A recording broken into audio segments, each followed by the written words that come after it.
Picture the smallest room you've ever stood in. Not a closet, not quite a closet.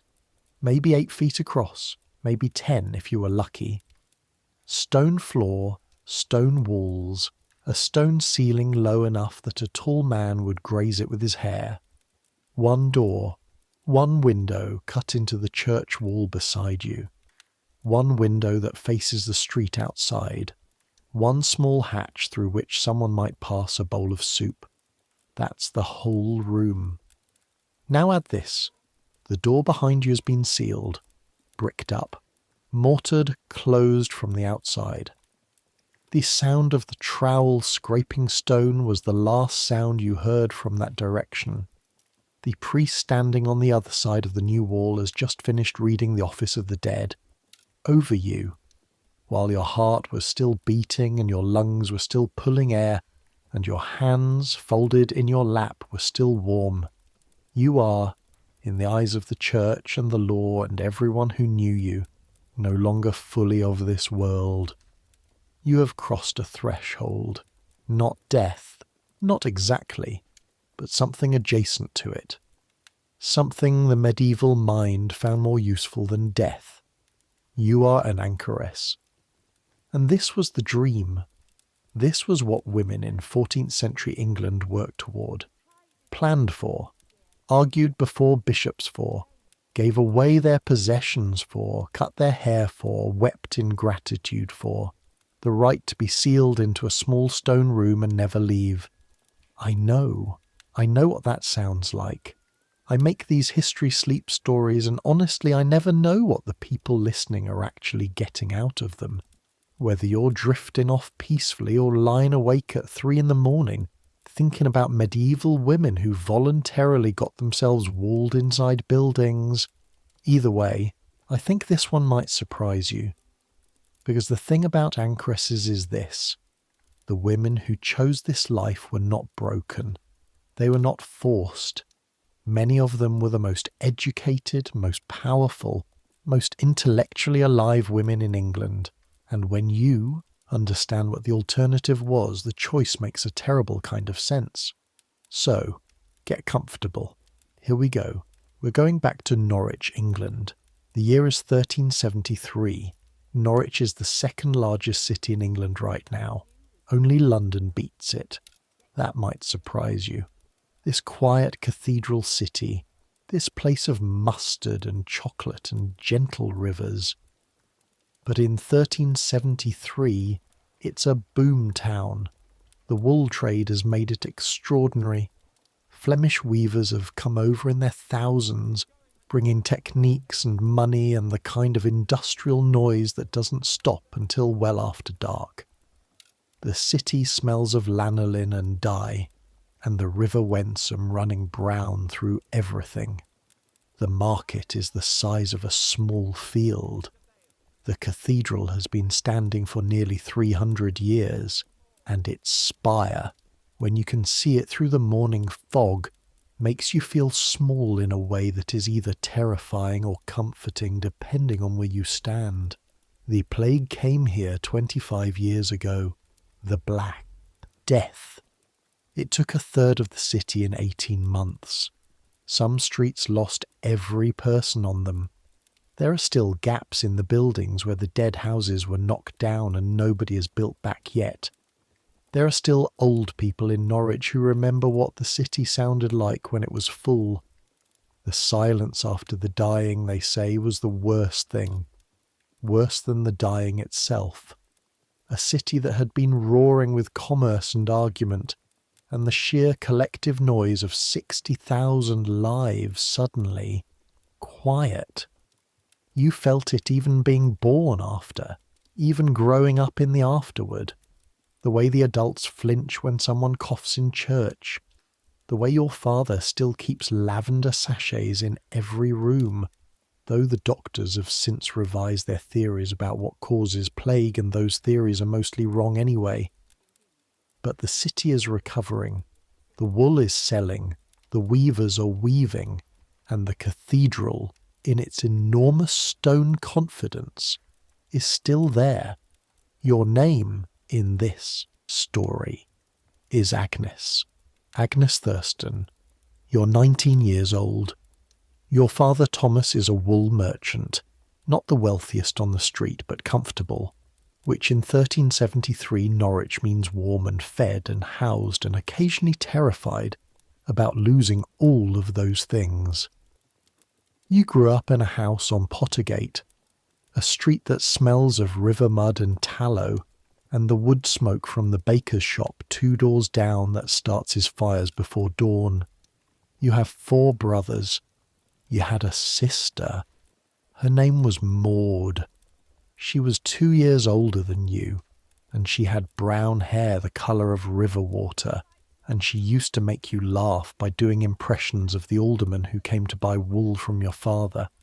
She got married at 17 to a cloth factor from Ipswich. A decent man, everyone said. Steady work, good reputation. She was dead at 20 from her 3rd childbed. The baby died too, that one, and the one before it, and the first one who lived but was sickly. Maud died on a Wednesday in February when it was so cold the window glass had frost on the inside. You were in the room. You held her hand. You watched what childbirth actually looked like when it went wrong, which was more often than the word wrong can properly contain. You have never forgotten the particular sound of it, the particular smell, the way the midwife's face went very still and professional and closed like a shutter being pulled, and how that face told you everything before any word was said. That was 2 years ago. You're 19 now, and your father's been very gentle about the subject of marriage, because he is not a cruel man, and he remembers Maud too. But he is also a practical man, and a daughter who has not been placed is a problem that grows more complex with time. There are 3 paths for a woman in 1373 England.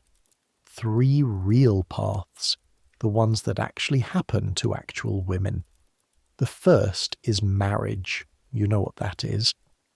The second is service. Become a servant in a wealthy household, and you work from before dawn until after dark, and you sleep in a garret with 3 other women, and you are invisible except when someone needs something, and you grow old in a body made stiff by other people's work, and you die in a bed that isn't yours. The third is the convent, a nunnery, which sounds peaceful and sometimes is, but requires a substantial dowry that most families cannot afford, and which delivers you into a community of women governed by rules that have been written by men, in a world that expects the nuns to be quiet and obedient and economically useful. Not thinkers, not mystics, not women with their own inner lives that push against the edges of everything. And then there is the 4th path, the one that isn't really counted, the one that women find in the margins of the other 3, in the space between what's allowed and what's possible. The anchor hold. You first heard about Dame Margaret when you were 12. She lived in a cell attached to St. Edward's Church, which was a 15-minute walk from your house, past the dyers and through the market and up the hill, where the street narrows into something almost too thin for a loaded cart. She'd been enclosed there for 11 years. She'd gone in at 32, a widow whose husband had died of plague, and she had asked the Bishop of Norwich for permission to live as an anchoress, and the bishop, who was a practical man who understood the value of holy women to a city still recovering its soul after the dying, had said yes. She had a small window that faced the street, the parlour window they called it. It was covered with a black curtain. When people wanted to speak with her, they came to this window and knocked, and sometimes the curtain would move and she would be there on the other side, just her face in the shadow, and she would listen. People came to her with problems, with grief, with questions they couldn't ask the priest because the priest was a man and some problems cannot be taken to men. A woman whose husband hit her. A mother whose son had left for France and wasn't writing back. A merchant who had done something in his business that was troubling his conscience and wanted absolution, but not the kind the church would give him, the kind that required actual consequences. You went with your mother the first time, your mother who was still alive then, who would die of fever when you were 14 and leave a gap in the household that nobody ever quite filled properly. Your mother had a question she wanted to ask Dame Margaret, and she took you because she thought it would be good for you to see a holy woman, and because you were curious and kept asking, and because she was the kind of mother who answered questions by showing you the answer rather than explaining it. You waited in the street outside St. Edward's for maybe 20 minutes while 2 other women finished their conversations. The street smelled of horse dung and the bread from a vendor nearby, and that particular Norwich smell of river and wool that you'd grown up breathing without noticing. It was autumn. The leaves in the churchyard were the colour of old coins. When it was your mother's turn, she bent toward the window and spoke in a low voice. You stood a little way back as you'd been told. You could hear the murmur of your mother's voice, but not the words. Then the curtain moved and there was another voice, low and even, and it went on for a while. And then your mother straightened up and wiped her eyes quickly with the back of her hand in a way that she didn't think you saw. You saw. On the walk home, your mother didn't say what had been said. That was fine. You were 12. You were thinking about other things. But you had seen the window, the black curtain, the small space behind the glass, and something had pressed against the inside of your chest in a way you didn't have a word for yet. You went back alone the summer you were 16. Your mother was gone by. Then. Your sister Maud was already in Ipswich, already pregnant with the first baby that would eventually kill her. Your father was not unkind, but he was busy, and he had 4 sons and a business, and grief had made him quieter and more inward-looking, and sometimes you could sit across the supper table from him for an entire meal, and he wouldn't quite look at you. You went to the window of Dame Margaret's cell on a Tuesday afternoon in July, when the market was loud enough 2 streets away that you could hear it even up here on the hill. You didn't know what you were going to say. You had not planned this. You'd been walking, trying to escape the particular suffocating feeling of the house, in high summer when the air doesn't move and everyone's mood is slow and irritable, and your feet had brought you here. You knocked on the frame of the parlour window. A pause. Then the curtain moved. She was older than you'd expected, though you'd known she was older. 50-something with a face that had been pretty once and was now something better than pretty. Specific, particular, marked by time and thought in a way that made it interesting to look at.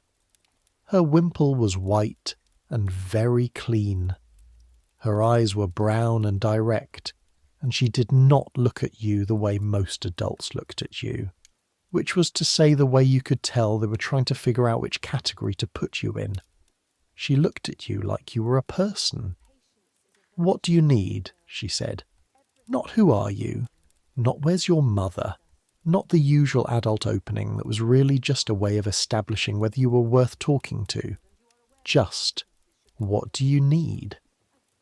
You hadn't expected the question to hit you so hard.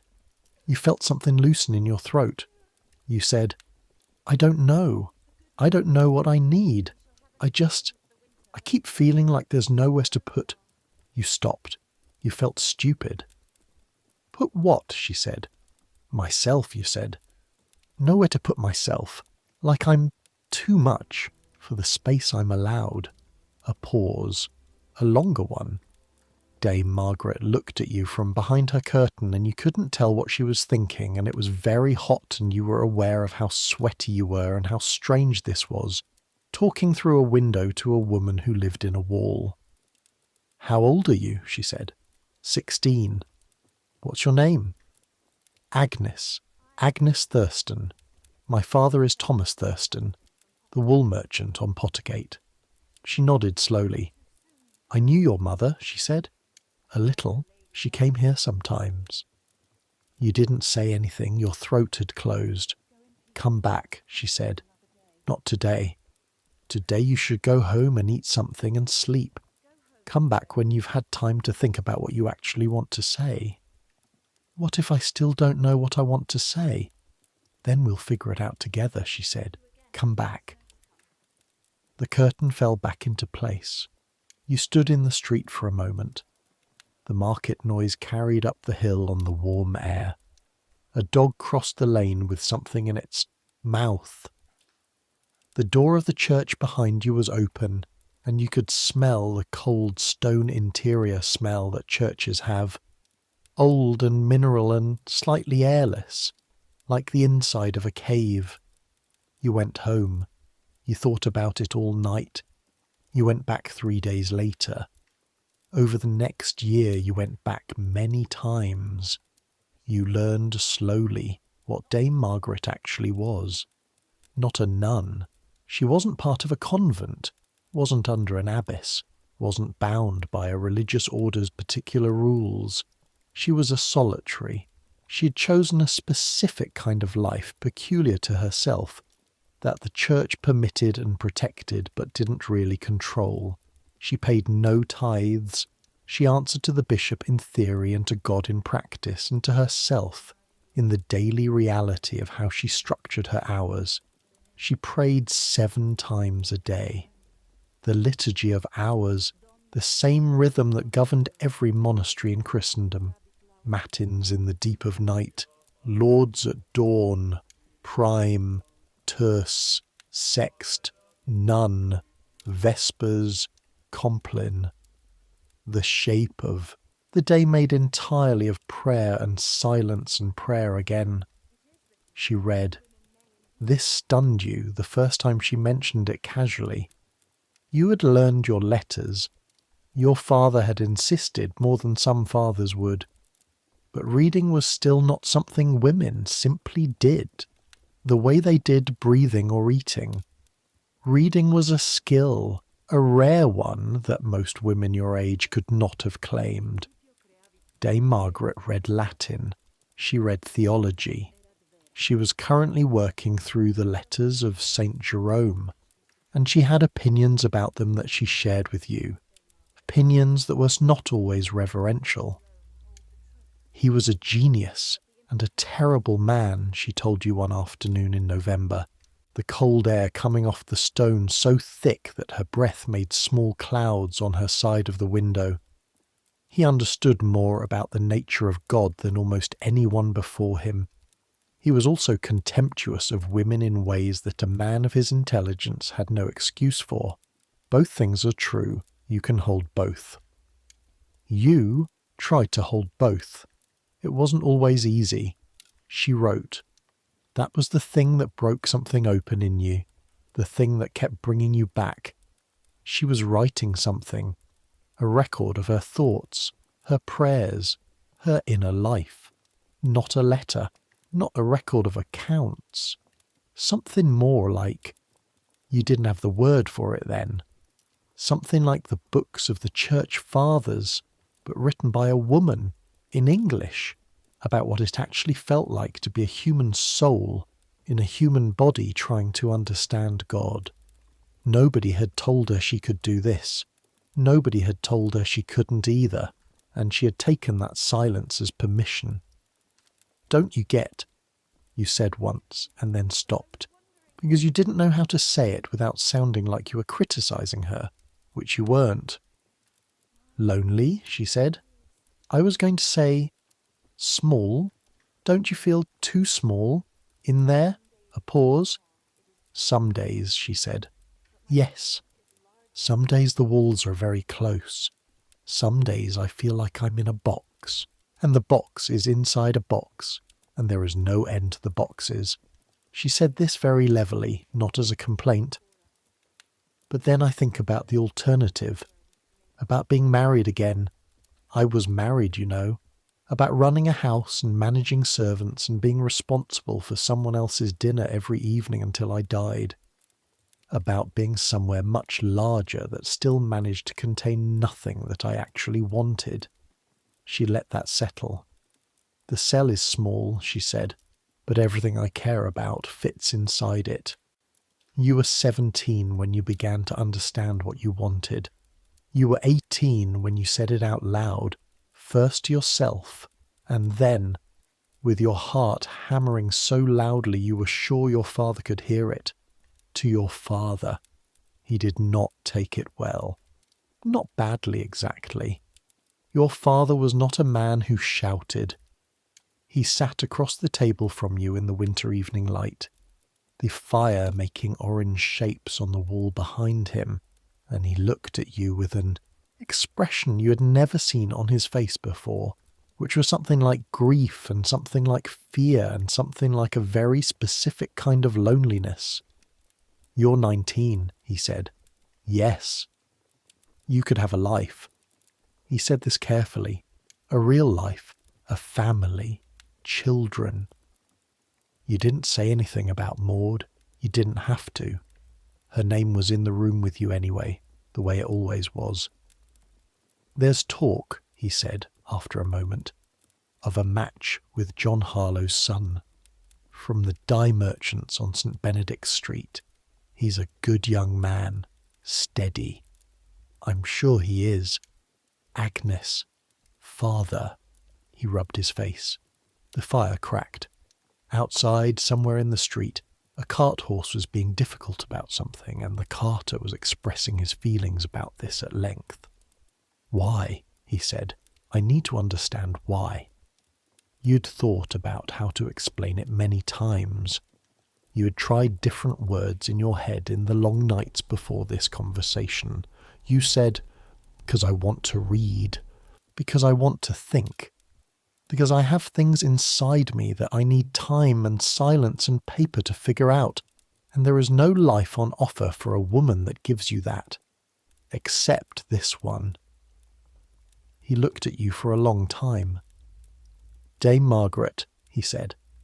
It wasn't quite a question. "She showed me what was possible. She was a widow. She had already lived. He stopped, started again. "You've not lived yet, Agnes. You don't know what you're giving up." "I know what I'm choosing," you said. He looked at the fire. You looked at the fire. The silence between you was not comfortable, but it was not cruel either. It was the silence of two people who loved each other and could see, clearly, that they were going to hurt each other. "The bishop would have to approve it," he said finally. "Henry Dispenser. He's not always sympathetic." "I know. I've read the requirements. I'll need a reference from someone who can vouch for my character and my sincerity, and I'll need to demonstrate sufficient learning, and I'll need—" "You've researched this." "Of course I've researched this." He almost smiled. Almost. There was something in his expression that was almost pride, in spite of everything, and you loved him painfully for it. "Give me a week," he said. You gave him a week. Bishop Henry Dispenser of Norwich was, depending on who you asked, either a great leader of the church or a man who treated spiritual power like a personal cavalry, and had once physically led troops against rebellious peasants during the uprising 2 years ago. He had a reputation for energy, impatience, and a very low threshold for what he considered nonsense. You'd met him once, briefly, at a function your father attended. He was compact and quick-moving, with hands that never quite stilled, and eyes that assessed everything they landed on with what felt like commercial calculation. He was 50 years old and looked 45. He wore his bishop's robes the way a soldier wears armour, not for ceremony, but for function. Petitioning him for enclosure was not a small thing. You would need to be examined by him personally, or by his designates, to assess your sincerity and your fitness for the life. Anchoresses had gone wrong before.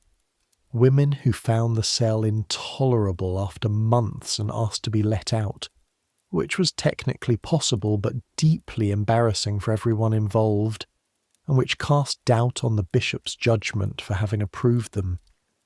Bishop Dispenser, you'd been told, was particularly careful about this. You would need to demonstrate that you understood the life you were choosing, its permanence, its rigour, that you were not fleeing something, a failed marriage, a difficult family situation, but genuinely called towards something. The difference mattered. The church wanted anchoresses, valued them, understood their spiritual usefulness to a community, but they wanted them sane, stable, and committed. For the year before the examination, you studied. Dame Margaret taught you more Latin, more theology. The Enclosure, the handbook written for anchoresses that had been circulating for 150 years, a long, careful, sometimes startling document that told you exactly what was expected and what was forbidden. You were allowed a cat, not a dog. Dogs were too demanding, too social, would eat too much and bark at visitors and generally undermine the atmosphere of contemplative withdrawal. A cat would catch mice and require very little back. You were allowed 2 maids, women who would live in small quarters attached to the cell and provide you with food and whatever else you needed from the outside. You were not allowed to take in sewing for payment. You were not allowed to run a school. You were not allowed to keep livestock except the cat. You were allowed to talk to anyone who came to your parlour window, as long as the conversation was devout. You were allowed to think. You were allowed to write. These were the terms of your new life, and each of them felt less like a restriction and more like a shape being handed to you that you had always needed, but hadn't known had a name. The examination took place on a cold morning in March 1373, in a side chapel of the cathedral, with 2 of the bishop's clerks present, and a priest you didn't know who kept writing things in a small book. Bishop Dispenser arrived 12 minutes late, which seemed to be how he operated. He sat down across from you without ceremony, looked at you for a moment in the way that made you feel like a bolt of wool being assessed, and said, "Why?" Not a question, a demand. You'd prepared a speech. Several speeches, actually, each version longer and more theologically sophisticated than the last. You had practiced them. They had been, you thought, quite good. You didn't give any of them. You said, "Because I have a mind that needs room, and the world as it is gives women no room, and this is the only form in which room is offered." He looked at you. "Not piety, then," he said. "Also piety," you said. "But not only piety, I won't lie to you." A long pause. One of the clerks shifted uncomfortably. The priest stopped writing in his little book. "Dame Margaret," the bishop said. "She's been your influence." "My teacher, yes. She's a good woman, sound mind, useful to the city." He said this without warmth but with evident sincerity, which from him seemed to mean more. "She told me about you, actually. Wrote me a letter." You hadn't known that. Your heart moved strangely. "She said—" He paused, seemed to decide something. "She said you were the most genuinely called woman she'd encountered in 20 years. She said you'd be wasted on a husband." You said nothing. You were afraid that if you said anything, your voice would crack. "She also said," Dispenser continued, "that you have a tendency toward obstinacy that would either make you exceptional at this life or make you abandon it inside a year." She seemed fairly confident it was the former. "She's right," you said, "about the obstinacy. She's also right about which direction it will go." He looked at you for another moment. Then he made a small sound that might have been a laugh. "Come back in a month," he said, standing. "I'll have an answer for you." He left. The clerk closed his book. The priest started rolling up whatever it was he'd been writing. You sat in the cold chapel for a moment after they'd all gone, with your hands in your lap and the smell of incense and old stone all around you, and you thought, it's going to happen. You could feel it, not certainty. You had learned not to mistake the desire for the thing, but something close, something real and coming. You walked home through Norwich in the early spring, past the market where someone was selling fish loud enough to hear from 2 streets away, past the dyer's quarter where the vats were steaming with madder red and woad blue, past the cathedral whose shadow fell across Tombland and made the air 10 degrees colder, through the familiar streets that smelled of your whole life so far. You were going to leave all of this, not leave. That was the wrong word. You were going to become still in the centre of it and let it move around you. The city would continue. The market would continue. The dyers and the fishmongers and the carter who was always fighting with his horse would continue. You would be here, in the middle of it, but separate from it, like a stone in a river.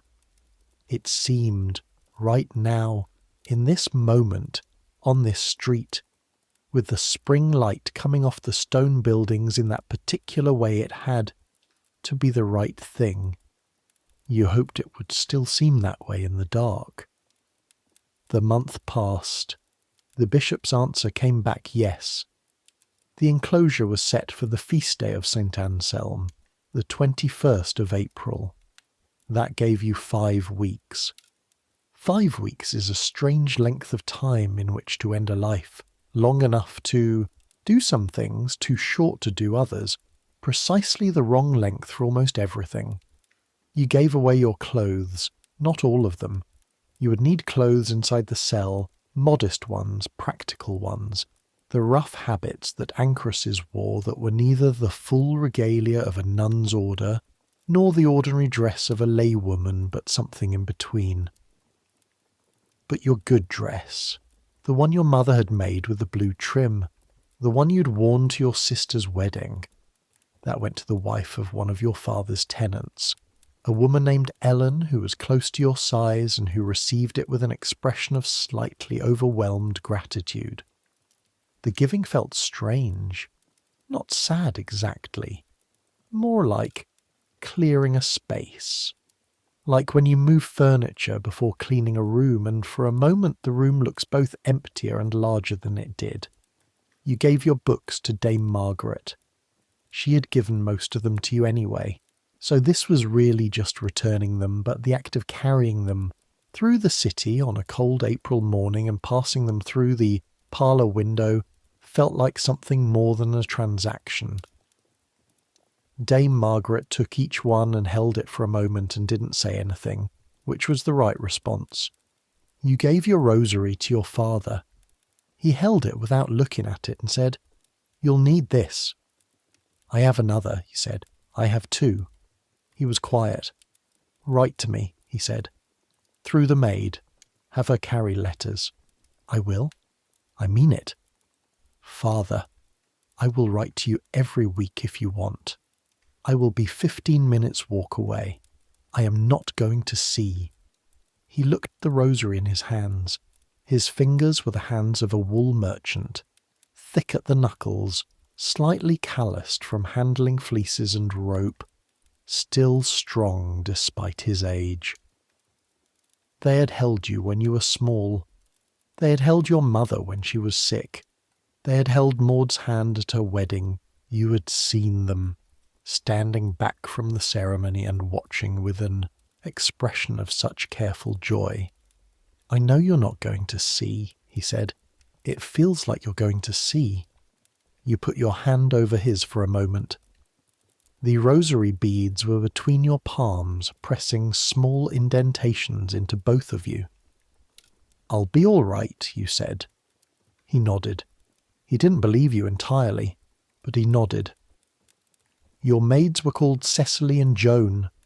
Cecily was 43, a widow, square-shouldered and unhurried in her manner, with a voice like gravel that she used as infrequently as possible.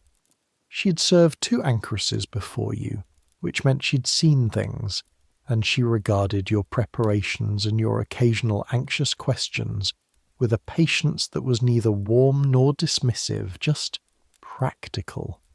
She knew what needed to be done. She would do it. Everything else was commentary.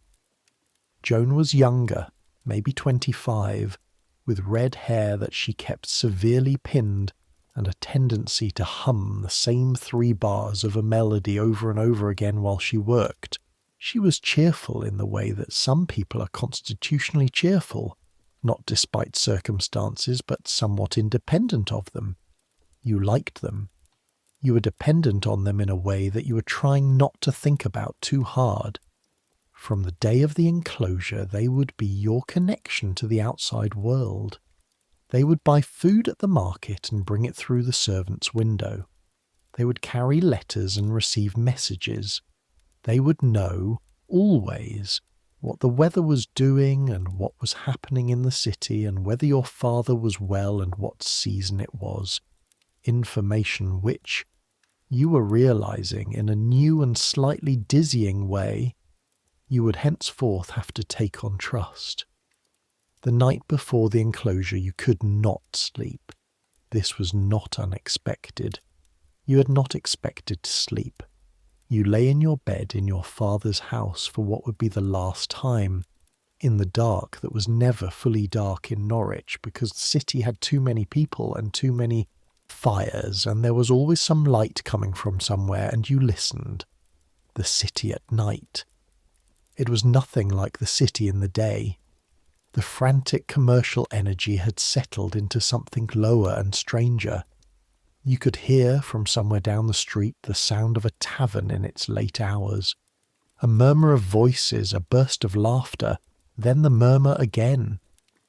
You could hear a dog barking 2 streets away, then silence, then barking again, an argument it kept returning to. You could hear the cathedral bell marking the hour with a sound so deep you felt it as much as heard it, a vibration that moved through the stone of the buildings and up through the floor and into the bed frame and into your spine. Compline had rung an hour ago. You had prayed it. You would pray matins in the night, as you'd been practicing for the past 3 months, waking in the early hours to say the words and then sleeping again. Inside the cell, the rhythm of the liturgy would structure your days the way the market and the shop and the meals had structured them before. Prayer as architecture, prayer as the walls of a life. You were afraid. This was important to name, you thought. This was not something to smooth over or rationalize away. You were genuinely, specifically afraid of what was coming, and pretending otherwise would be a kind of dishonesty that you had no patience for. You were afraid of the small space. You'd been in the cell twice now, to inspect it, to ensure it was properly fitted and provisioned. It was larger than you had first imagined, 12 feet by 10, with a higher ceiling than you'd expected. There was a prie-dieu against the wall, a small table, a straw bed that Cecily had already made up with linen, a wooden crucifix above the squint that looked into the church. There were shelves for your books and a small fire grate and a candle stand. It was more than many people had. You knew this. You kept reminding yourself of this. And still, 12 feet by 10, forever. You were afraid of the wall, not the physical wall. You had made peace, more or less, with the physical wall, with the brick and the mortar and the sealed door. What frightened you was the symbolic wall, the finality, the way the ceremony tomorrow would mark you as someone who had left the world, even though the world would be just outside your window, even though you could hear the market from the churchyard and smell bread from the bakers on certain mornings. You were afraid you had made the wrong choice. This was the worst fear. the one that lived in the centre of all the others. What if Dame Margaret was exceptional? What if the life she had made, the richness of it, the intellectual fullness, the strange authority she carried, what if that was her specifically, and not the life itself? What if you went into the cell and found only the smallness and the cold, and the long featureless hours, and none of the meaning that you had been promised? What if you had given up Maud's good dress for nothing? You lay in the dark with the city sounds moving around you, and the cathedral bell marking the deep of night, and you breathed deliberately, because your body seemed to need reminding about this basic function, and you thought about what Dame Margaret had said to you once toward the end of your year of study. You'd asked her, "Were you afraid before?" She'd been quiet for a moment. "Yes," she said. "I was afraid of the smallness. I was afraid of being alone. I was afraid that the God I was going toward was not as real as the God I had been told about." "And was he?" you said. "Real?" Another pause, longer. "The question changed," she said. "That's what I didn't expect. I went in with one version of the question, and after some time, I don't know exactly how long, the question became something else. Not is God real, but what is the nature of the love that is holding everything together right now, in this moment, in this small room? And I keep finding, that the love is real, that it is there when I look for it, that the looking is the thing. You had held on to this in the week since. The looking is the thing. You were going into a small room to look. The cathedral bell rang matins. You sat up in bed and said your prayers in the dark, your voice barely above a whisper, the Latin words that you had learned so painstakingly coming now automatically, the way a well-practiced path comes to your feet in the dark. When you finished, you lay down again, and at some point to your own surprise you slept. Morning came grey and cold, with rain threatening from the northwest. Cecily woke you at dawn. She had water ready, warmed over the kitchen fire, and she said nothing while you washed because she understood correctly that this was not a morning for words. Joan was downstairs, moving around with her usual unhurried efficiency, and you could hear her humming those 3 bars softly, almost inaudibly. You dressed. The habit was coarse against your skin. Not painful, not the hair shirt that more extreme penitents chose, but definite, present. Brown-grey wool, rough at the seams, covering everything to your wrists and ankles. Over it, a white wimple that Cecily pinned with practised hands, its edges clean and smooth against your face. You looked at yourself in the small steel mirror that your mother had owned, and that was now, you noticed, probably the last time you would look in it. Your own face looked back at you. 19 years old, brown hair invisible under the wimple, brown eyes that your father said were exactly your mother's eyes, cheekbones that were slightly too sharp because you hadn't been eating well the past 2 weeks from nerves, a small scar on your chin from a fall when you were 7. This face. You were going to have this face in that room for a very long time. You turned away from the mirror. The ceremony was at the Church of St. Edward at the hour of terce. Your father was there. He had put on his best coat, the dark one he wore to weddings and funerals, which was, you supposed, appropriate for this occasion, which was both of those things simultaneously. He stood in the street outside the church with an expression of careful control that told you everything about the effort required to maintain it. He did not try to talk you out of it. He had accepted at some point in the week since the bishop's approval that this was happening, and he had moved from opposition to the more complex territory of grief and pride mixed together. which was where he would probably stay for some time. You held his hands briefly. His grip was strong. "Write to me," he said. "Every week," you said. "I promise." Dame Margaret was there too, which you had not expected. She had come out of her cell for the first time in 11 years. She was allowed to do this. Anchoresses could leave for certain sacred occasions with the bishop's permission in extremis. She had asked permission to attend your enclosure and been granted it. She stood in the churchyard wrapped in a heavy cloak, looking slightly overwhelmed by the open air in a way that she was working to conceal, her face taking in the street and the sky and the people with an intensity that told you she was memorizing it, storing it up. When she saw you, her face did something complex that eventually resolved into a smile. "You look scared," she said. "I am scared." "That's right," she said. "That's the correct amount of scared. If you weren't scared, I'd be worried." She took your hands.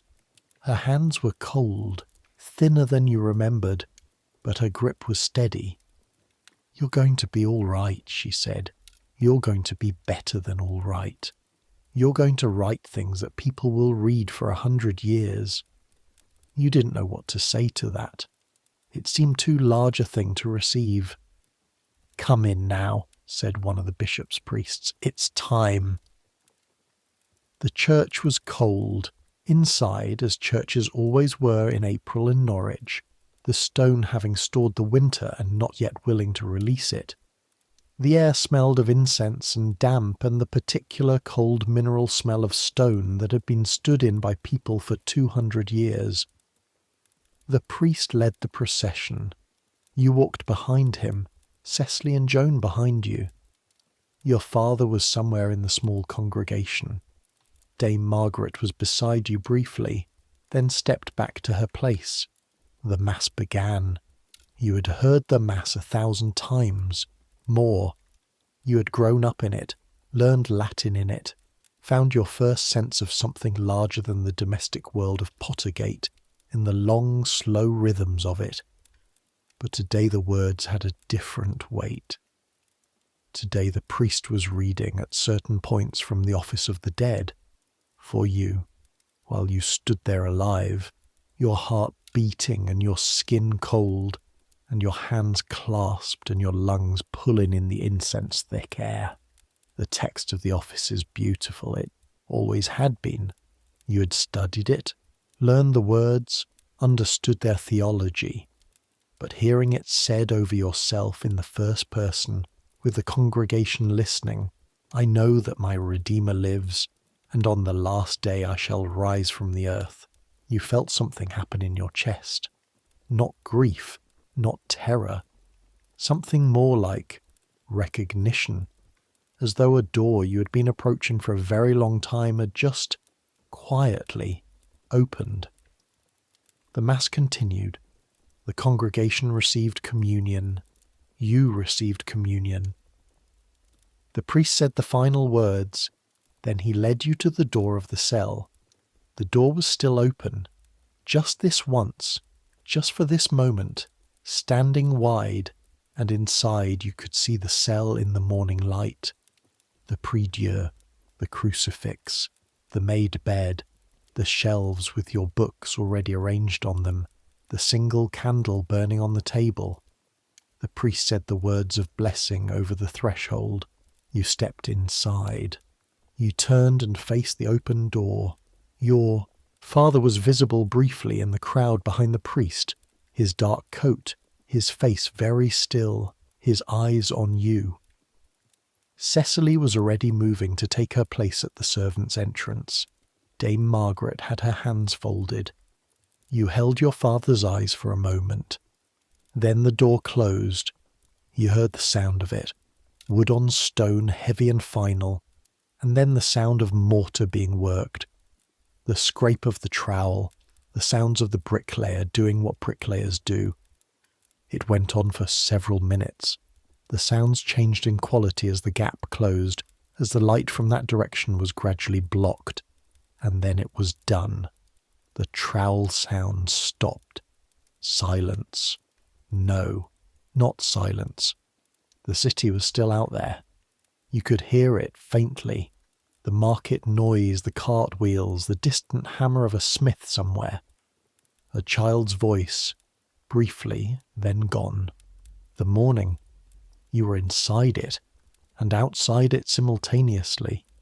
You stood in the middle of the cell and breathed, 12 feet by 10, the crucifix, the candle, the cold smell of new mortar still drying in the sealed door.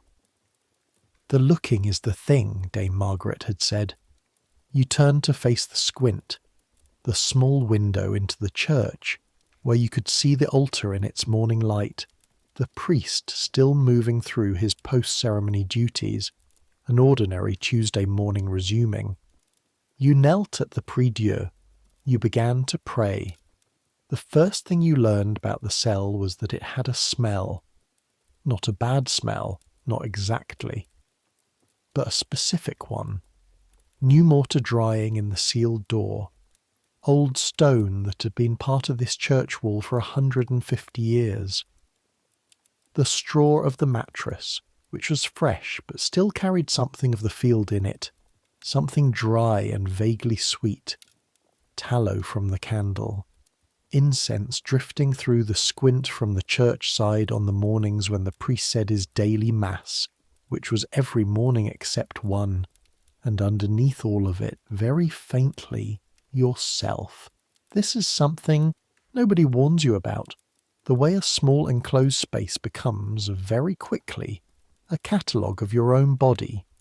In a house, in a street, your smell disperses. It joins the general commerce of human odour that makes up any lived-in place, and you can't isolate your own contribution. Here, in 12 feet by 10, with one window onto the street and one onto the church, and air that moved slowly and exchanged itself with reluctance. Here, you became aware of yourself as a physical thing in a way you had not been before. Not unpleasantly, but definitely. You noticed your own hands a great deal, those first weeks. There was so much less to do with them.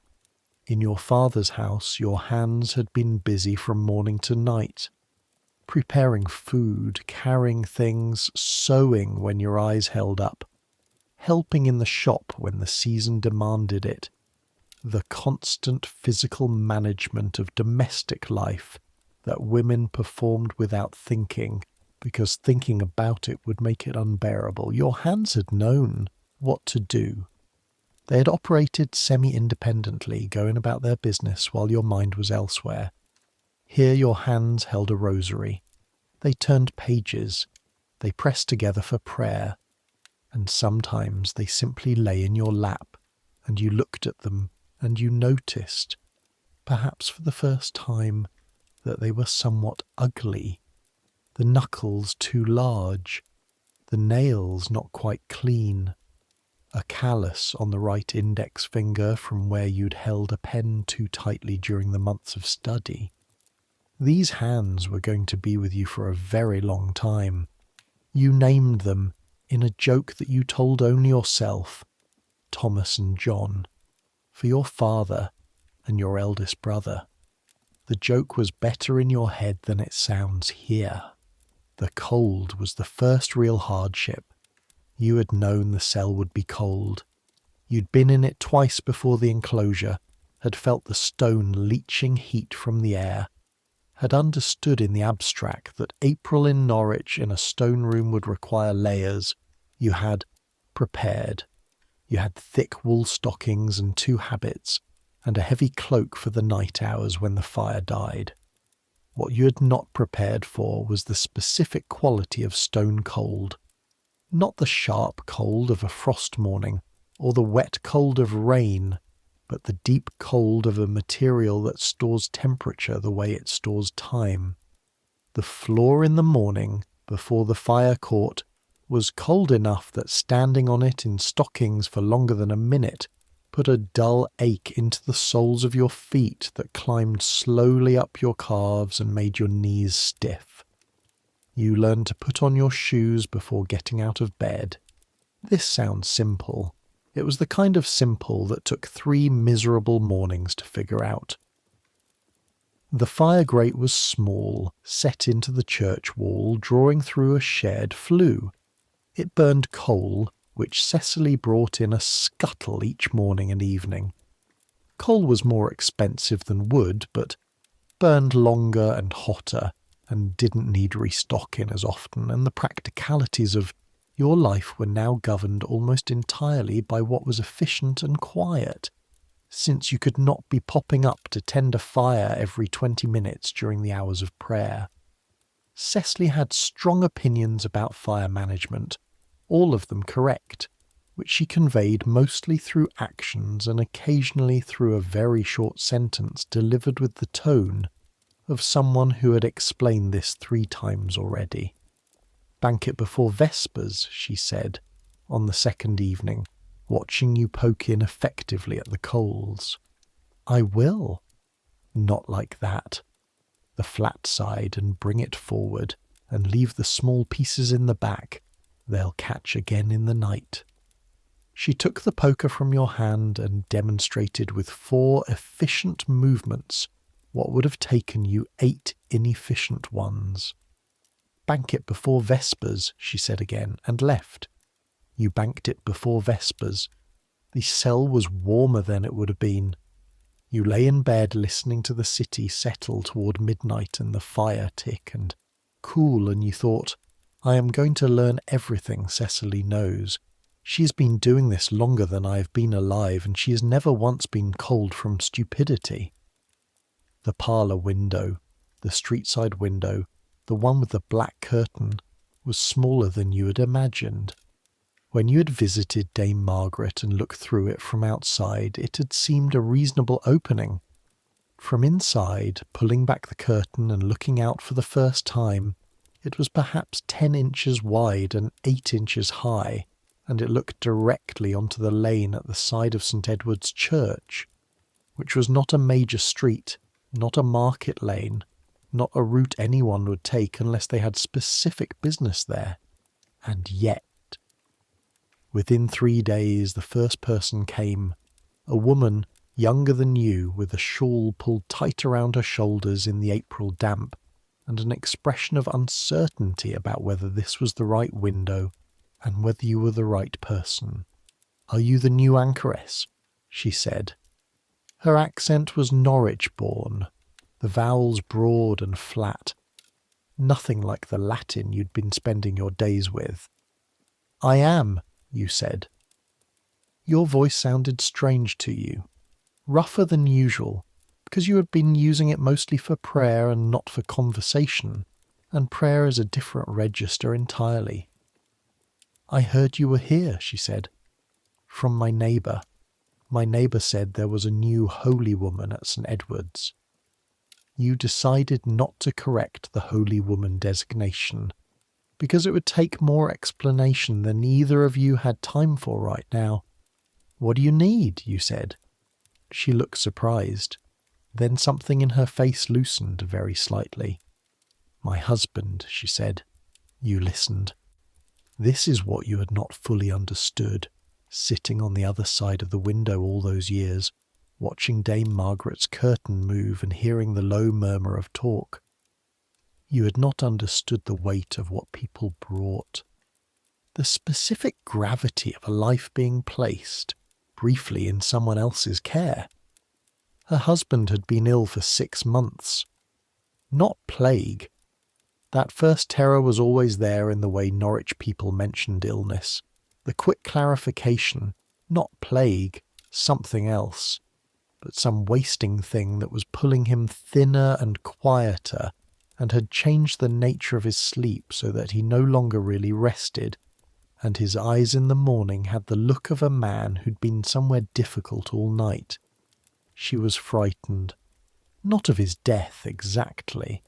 She had made her peace with that as a possibility, the way you had to, the way everyone in 1373 had made peace with death as a standing appointment rather than a distant appointment. She was frightened of what his dying was doing to the children.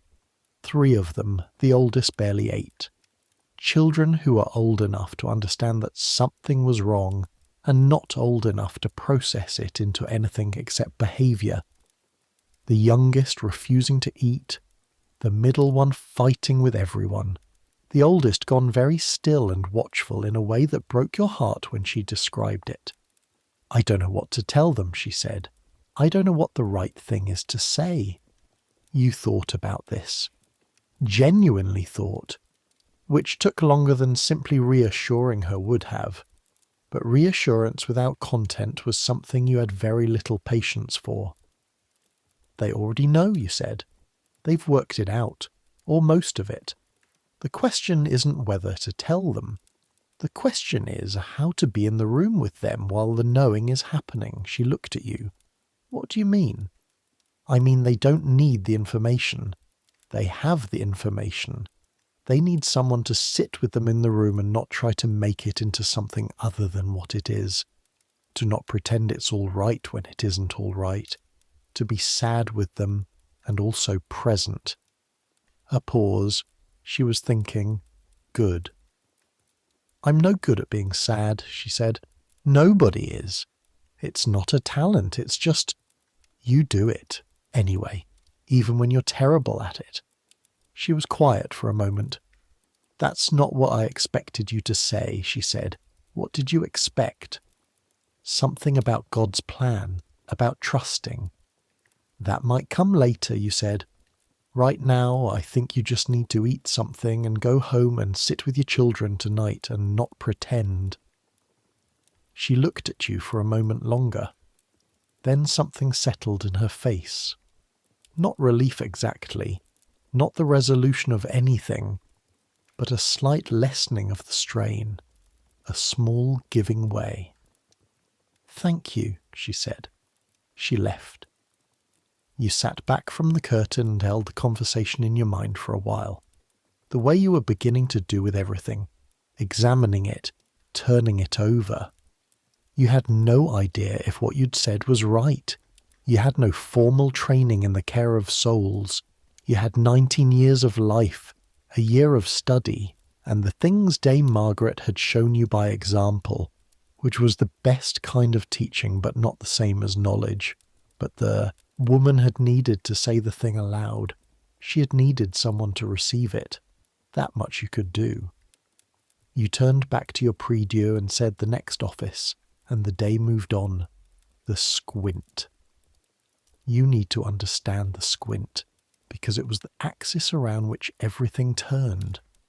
The squint was a small opening cut through the church wall, perhaps the size of a large book, set at an angle so that from inside the cell you could see the high altar. It was covered on the church side with a piece of black cloth, and on your side with another cloth. And when Mass was being said, you could pull back your cloth and see, through the oblique angle of the opening, the priest at the altar, the elevation of the host, the light of the candles.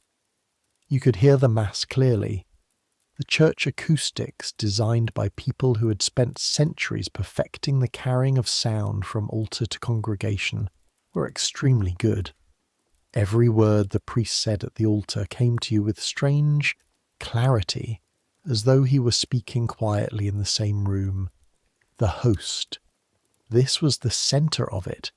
This was the fact that made everything else make sense once you understood it properly. The anchoress was placed in relation to the Eucharist, the way a compass needle is placed in relation to north.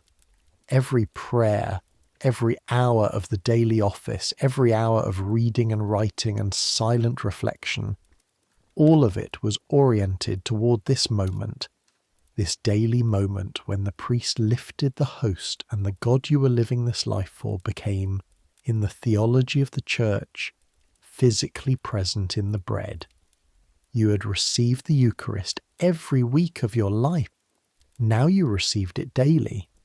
It sounds like a small thing. It was not a small thing. It was the difference between a weekly letter and a daily conversation. between knowing someone and living with them. The first week, kneeling at the squint in the grey April light, you felt nothing particularly. The host was elevated.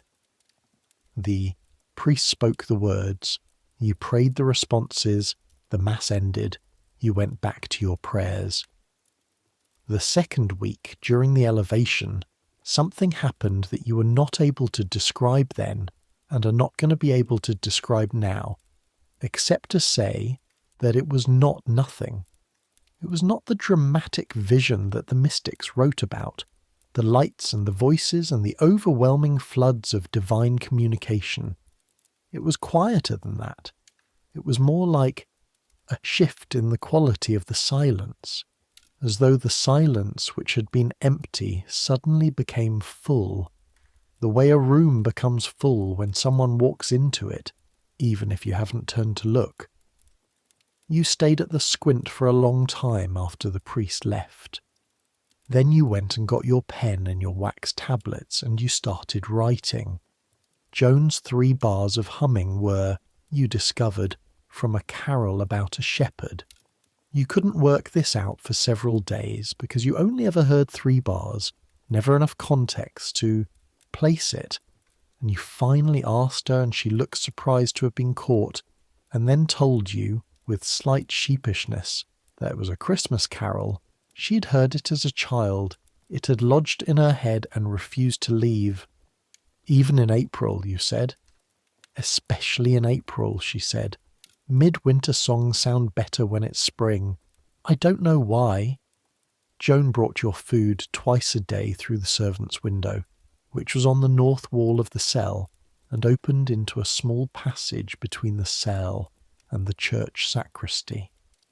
Cecily managed the buying, going to the market each morning, navigating the fishmongers and bakers and dairymen with her unhurried competence, carrying back what was fresh and good and appropriately priced.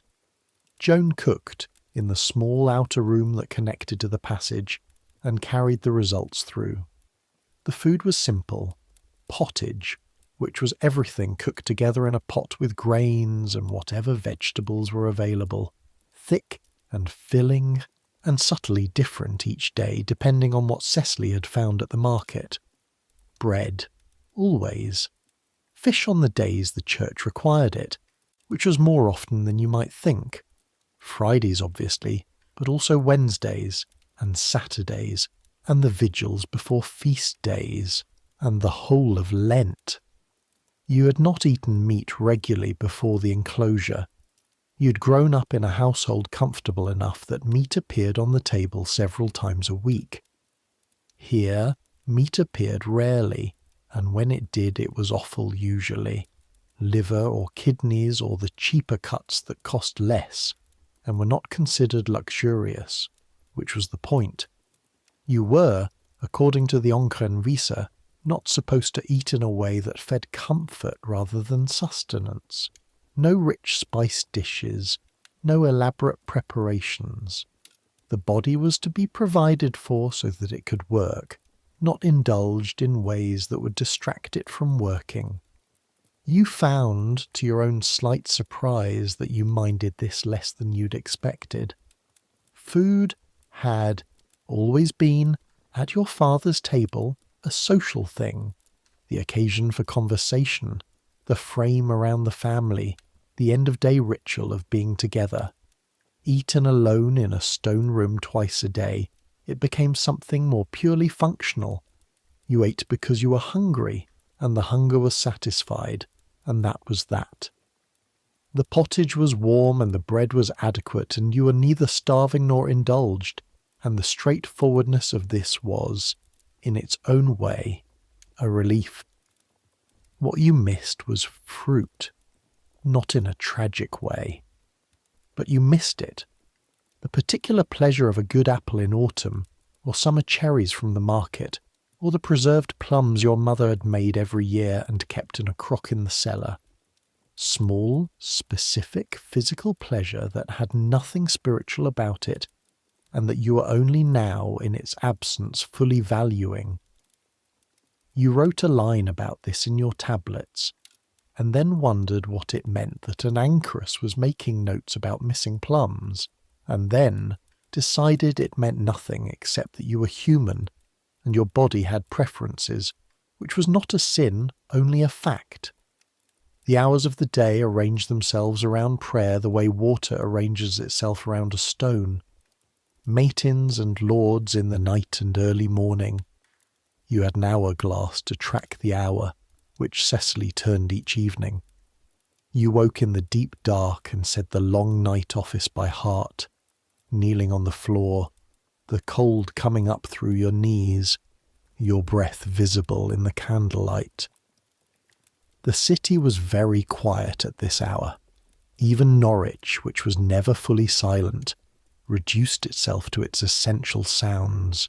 A distant dog, the cathedral bell once, the sound of a cart on a flagged street somewhere that shouldn't have had traffic at that hour. Then sleep again, briefly, and the bells for prime with the early light just beginning to show at the bottom of the street window, grey and cautious. By terse, mid-morning, the city was fully awake, and its sounds came through, to you in waves. The market was 2 streets away, but you could hear it on market days. The particular indistinct roar of hundreds of transactions happening simultaneously, vendors and buyers and the animals in between, the whole engine of commerce. It became, over the weeks, a background presence rather than a distraction. You learned to pray through it the way you learned to pray through the cold, not by making it disappear, but by including it in the frame of what you were doing, letting the sounds of the city become part of the texture of your prayer rather than its interruption. The Mass was at terce, and this was the point around which the whole morning pivoted.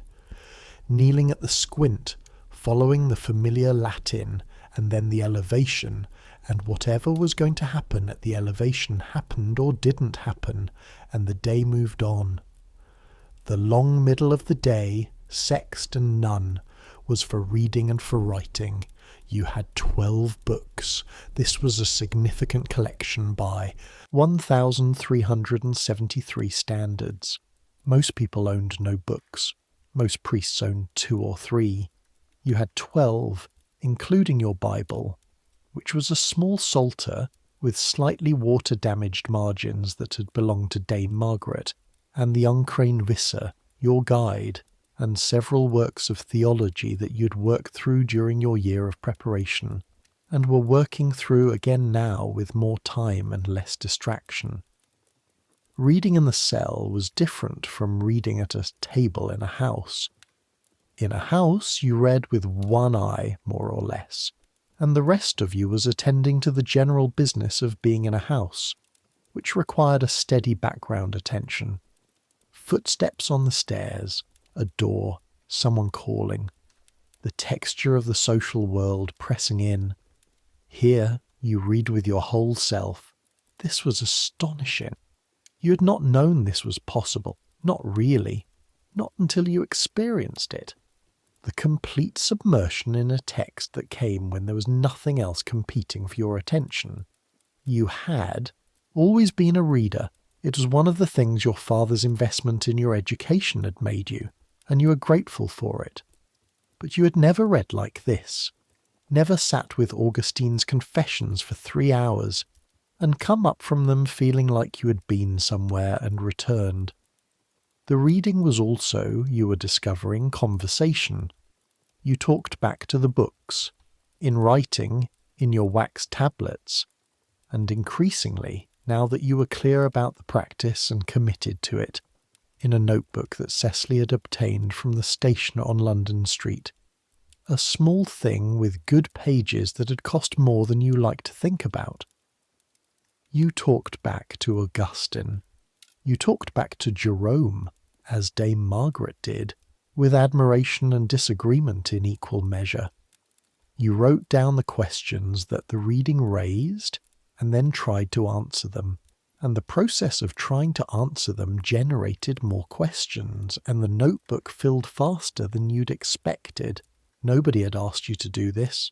Nobody had told you to. The anchoress said to read. It didn't specify what to do with what you read.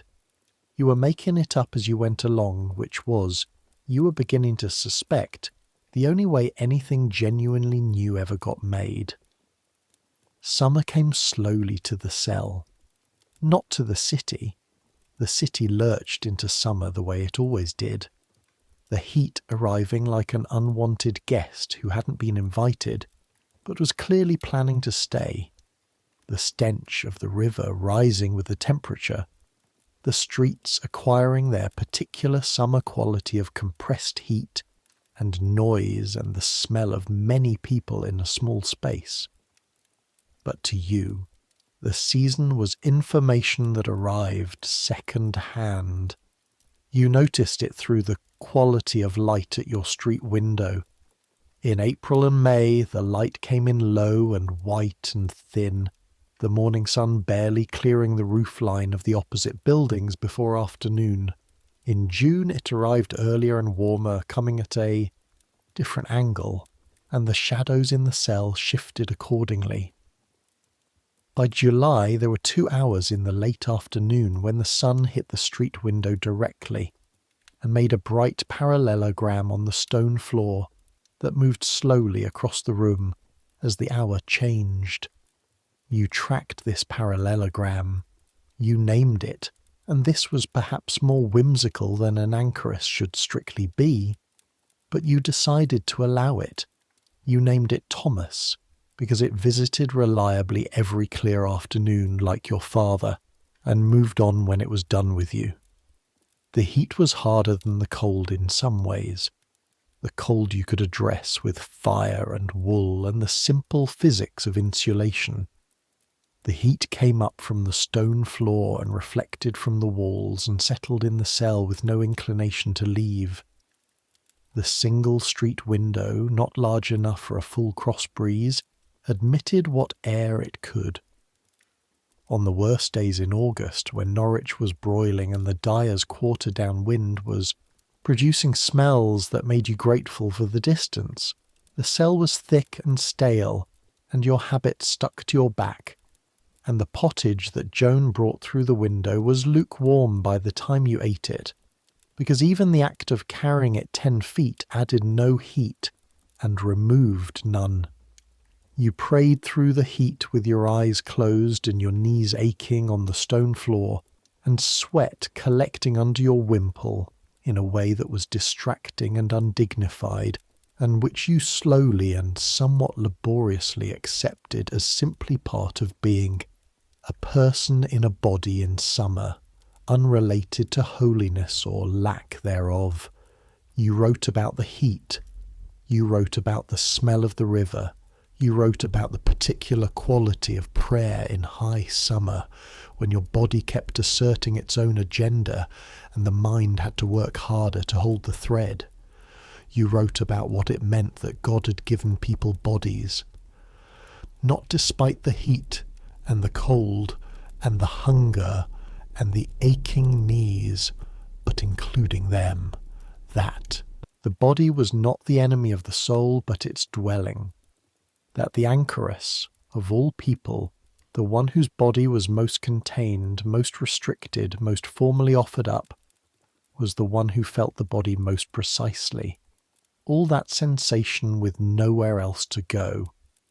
You wrote it badly at first, then you wrote it again, better, then again. Visitors came to the parlour window at all hours.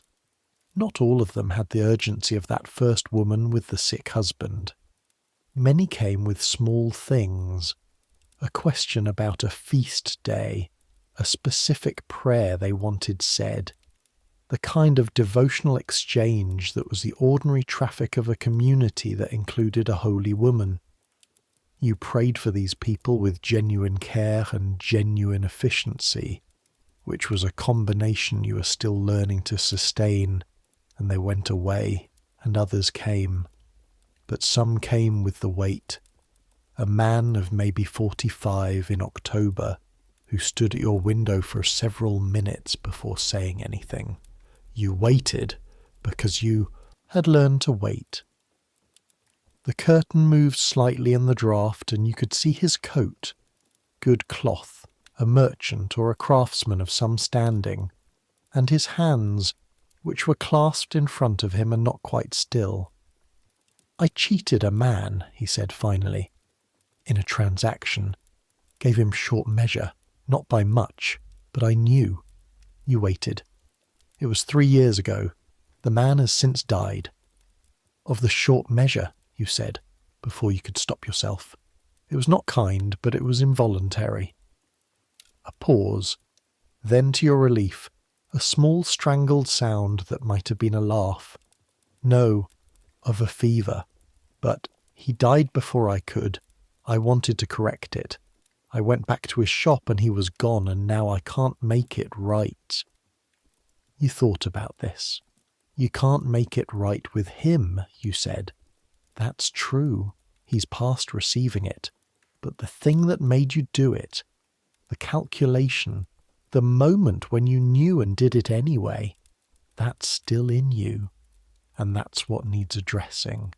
I've confessed it. Have you? A pause. I said the words, he said, to the priest. That's a start, he said. But you're still at my window at the 3rd week of October, so the confession didn't resolve it. He gave me penance. I did the penance. And? Another pause, longer. It still sits there, he said. I see it in my sleep sometimes. The moment, the short measure, his face when he paid and didn't know he was being cheated. Yes, you said. Yes, what? Yes, it sits there. It should sit there. That's not the same as damnation. That's conscience. It's functioning correctly.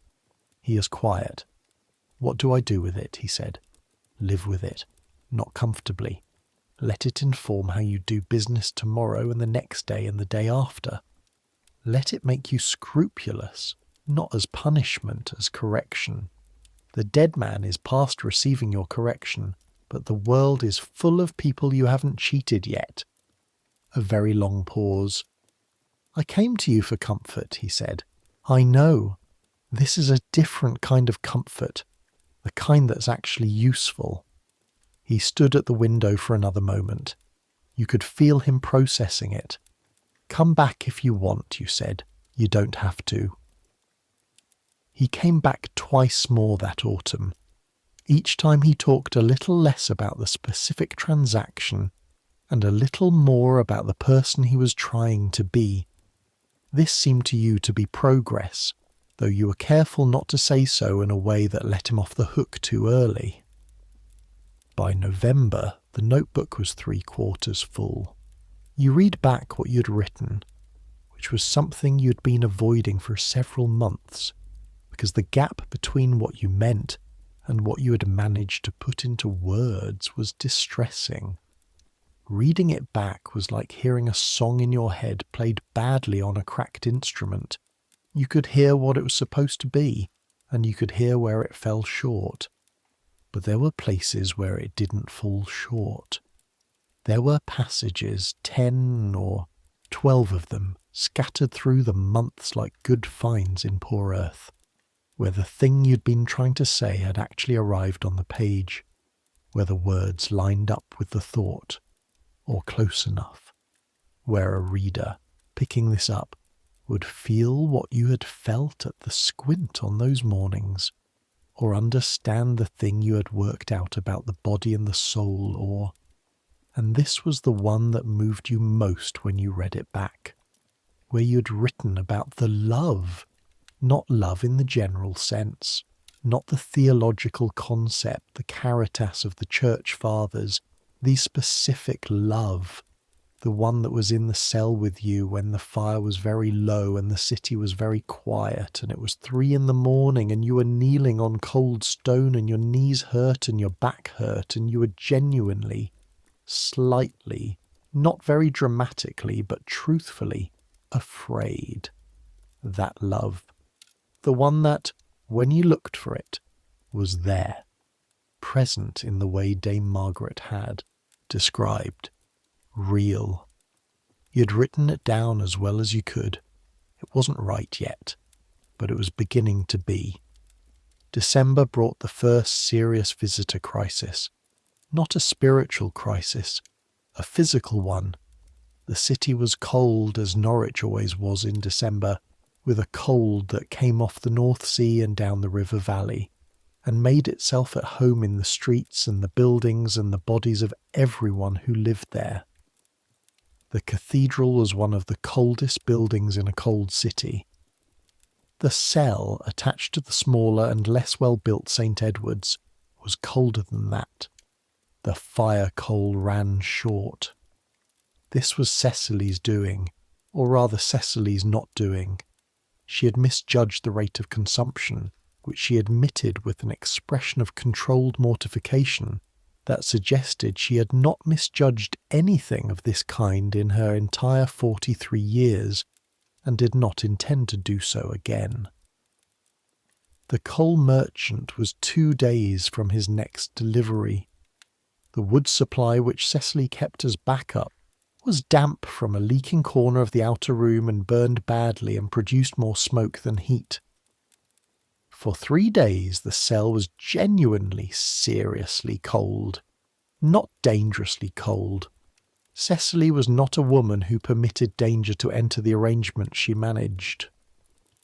She appeared, on the first morning of the shortage, with a brazier borrowed from the sacristan of the church, and 3 armloads of better wood that she'd obtained from somewhere, with a speed that suggested she had a source she had not previously mentioned. The brazier took the edge off. You wore both habits, and the cloak, and an extra pair of stockings, and you prayed with your fingers curled inside your sleeves. But the stone walls had been cold for weeks, and stone walls that cold take a long time to warm even with a brazier, and the cell was, there is no other word for it, very unpleasant for those 3 days. You prayed through it, not nobly. You didn't feel noble. You felt cold and slightly bad-tempered and aware of every draught from every gap in the window frame with a specificity that was more irritating than illuminating. You prayed through it the way you walk through bad weather, not enjoying it, not pretending to enjoy it, simply continuing in the direction you had set. On the second night, kneeling at matins with a small fire barely managing itself in the brazier, and your breath making small ghosts in the air before you and your knees, absolutely convinced they were never going to be warm again, you had a thought that you later wrote down.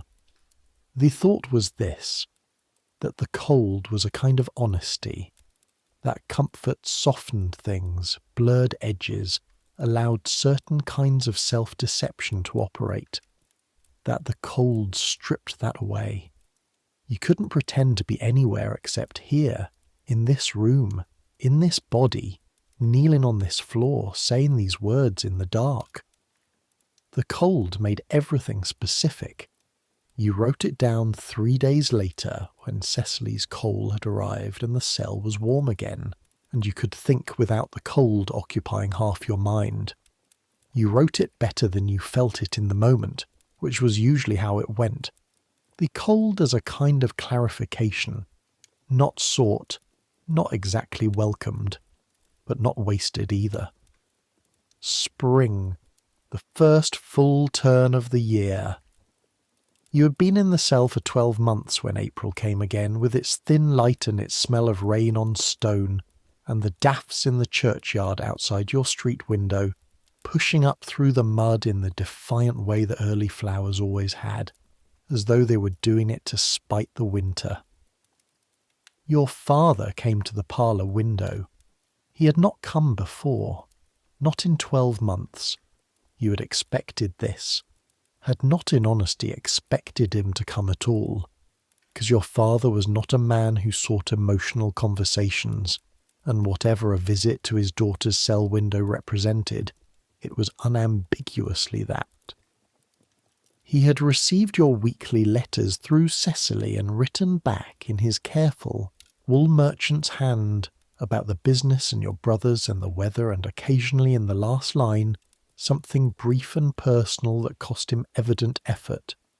He stood at the window in his dark coat, this same one from the enclosure, and you saw his face in the April light and realized that he had aged, not dramatically.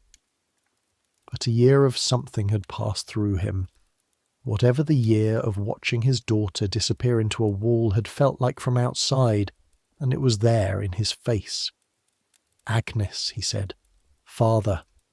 He looked around him, at the church, the churchyard, the lane, and then back at the window. The 10 inches of space, the black curtain, you on the other side of it. "Are you—" he started, stopped, started again. "Are you well?" "Very well," you said. "Come in the summer when the light is better. You can see me more clearly. I can see you clearly enough now." A pause. "You look like your mother," he said. You didn't say anything for a moment. "She would have understood this," you said. "I think." "She would have been terrified," he said. "She would have cried. She would have argued with you for months." A pause. "Then she would have understood." "Yes." The lane was quiet around you. A pigeon was investigating something in the churchyard mud with intense professional interest. From somewhere further up the street came the sound of a cart. "Are you writing?" he said. "Every day." "Good work. You thought about this." "I can't always tell, but it's the work." "Yes." He nodded slowly.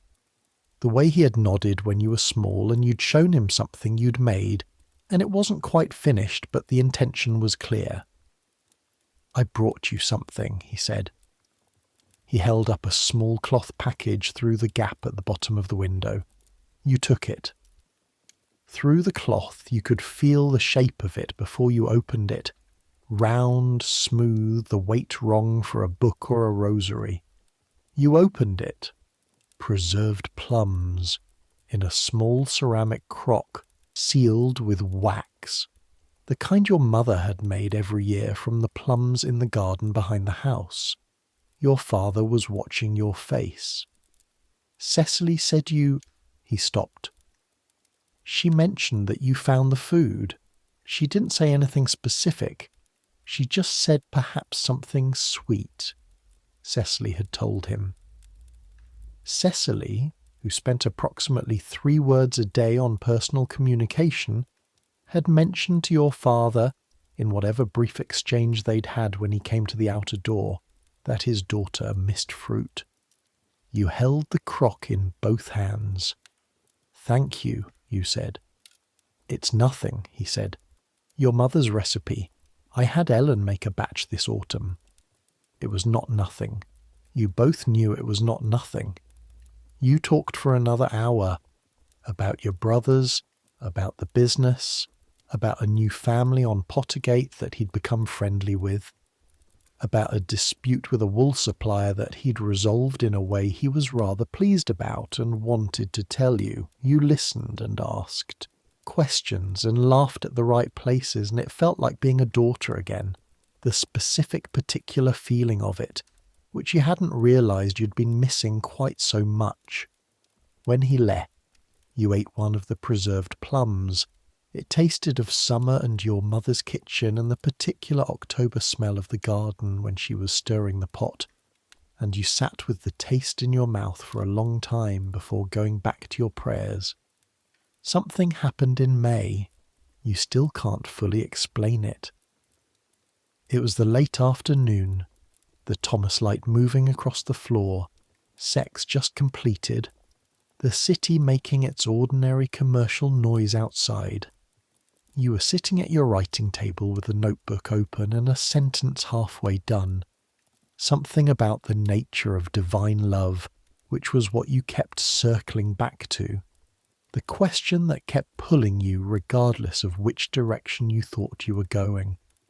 You were writing about how love, in your experience of it here in This room, in this year, seemed to be not a feeling but more like a quality of attention, that to love something was to attend to it fully, to see it.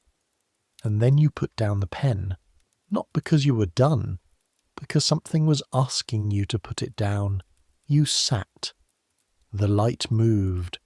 The sounds of the city continued. And this is where the language fails.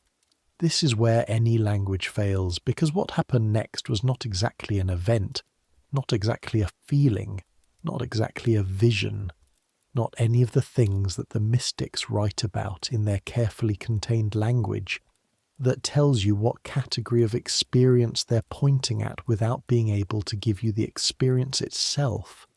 The cell was full. That was the nearest approximation. The cell, which had always been 12 feet by 10 with stone walls and a stone floor and a fire grate and a prie-dieu, was, in this moment, full of something that had not been there and then was. Not light exactly, not a voice, not any of the dramatic phenomena, just a fullness, a presence, as though the room had breathed in. You sat with it. It didn't last long. A few minutes perhaps, long enough. When it passed, or when your ability to hold it passed, which felt more accurate, you were crying, though you hadn't noticed starting. Your face was wet, and your breathing was uneven, and your hands were flat on the open notebook, and the half-finished sentence sat there looking back at you. You picked up the pen. You didn't finish the sentence you'd been writing. You wrote something else. Quickly, without your usual careful revision, without going back to correct. The words came faster than they usually did, and some of them were wrong and you'd fix them later, but the shape of it, the shape of what you were trying to say, all shall be well, and all shall be well, and all manner of things shall be well. You sat back and looked at it. You had no idea where the words had come from. They were not a quotation from anything you'd read. They weren't Augustine or Jerome or the Psalter. They were just there, the way a gift is there when someone puts it in your hands. You receive it, and you know it's right, even before you fully understand what it is. All shall be well. You read it again, and again. Outside, the Norwich market was selling fish and wool and tallow and the ordinary necessities of the ordinary world. The Thomas light had moved to the far corner of the cell and was beginning to fade. Joan would come with supper in an hour. All shall be well. Not the denial of suffering. You knew suffering. You'd held your sister's hand while she died. You had listened to a year's worth of people at the window carrying their worst things. The city outside had lost a third of its people to plague 25 years ago, and the grief of that was still in the stones of the buildings, still in the faces of the old people who remembered. Not the denial, the through. All shall be well in the sense of, this is not the end of the story, in the sense of, the love that is holding everything together is not indifferent to the suffering, that the same attention that created the world attends to its pain, that the fullness in the room, the presence that had visited for those few minutes, was not separate from the grief and the cold and the preserved plums and the short measure and the woman's sick husband, was underneath them, through them, was the same thing, looked at from a different angle. You wrote for the next 2 hours without stopping. When Joan brought the pottage through the window, she found you at the table with ink on your fingers and 3 wax tablets covered in notes beside the notebook, and a look on your face that she apparently described later to Cecily as like someone who'd just been told good news and was still working out what it meant. She set down the food and left without humming. Summer again. The second summer. You were 20 years old in August, and you marked the day without fuss, a slightly nicer prayer, a letter to your father, one of the last preserved plums eaten with unusual deliberateness. The visitors continued. The woman with the sick husband came back in July. Her husband had died in April peacefully at home, with his children around him, as she told it with a directness that was its own kind of courage. She was managing. The oldest child had stopped being still and watchful, and was now just a child again, which was the best possible thing. She came to tell you, not to ask. You were glad she did. A young man came in August with a question about whether it was a sin to be a soldier. He was perhaps 16, anxious in a specific way, and you gathered from the conversation that he had an older brother in service who had recently done something in France that the young man had heard about and that was troubling him.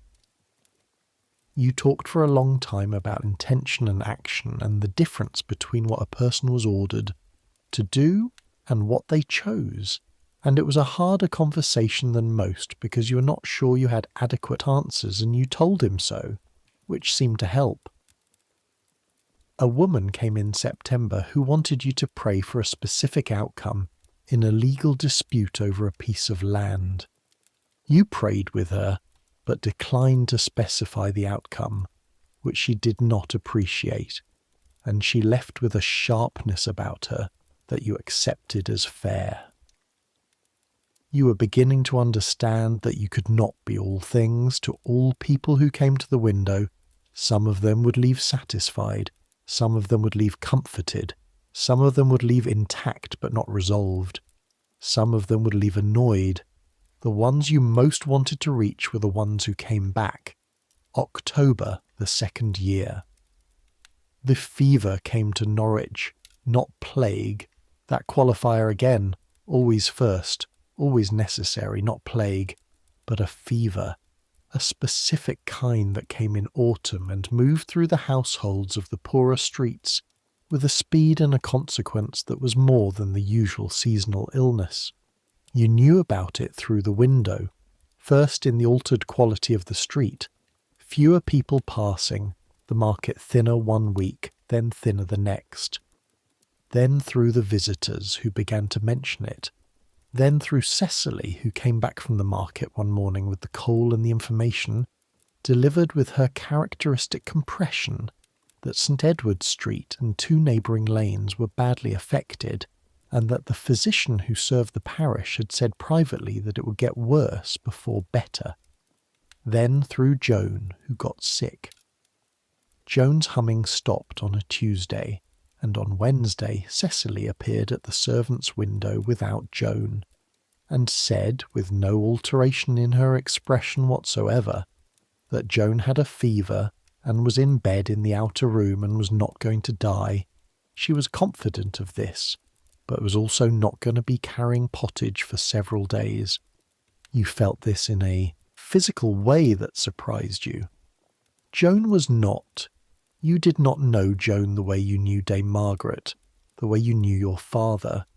She had been a presence outside your window for 18 months, a voice and a set of hands and 3 bars of a carol, and you had talked to her only rarely, and only about practical things.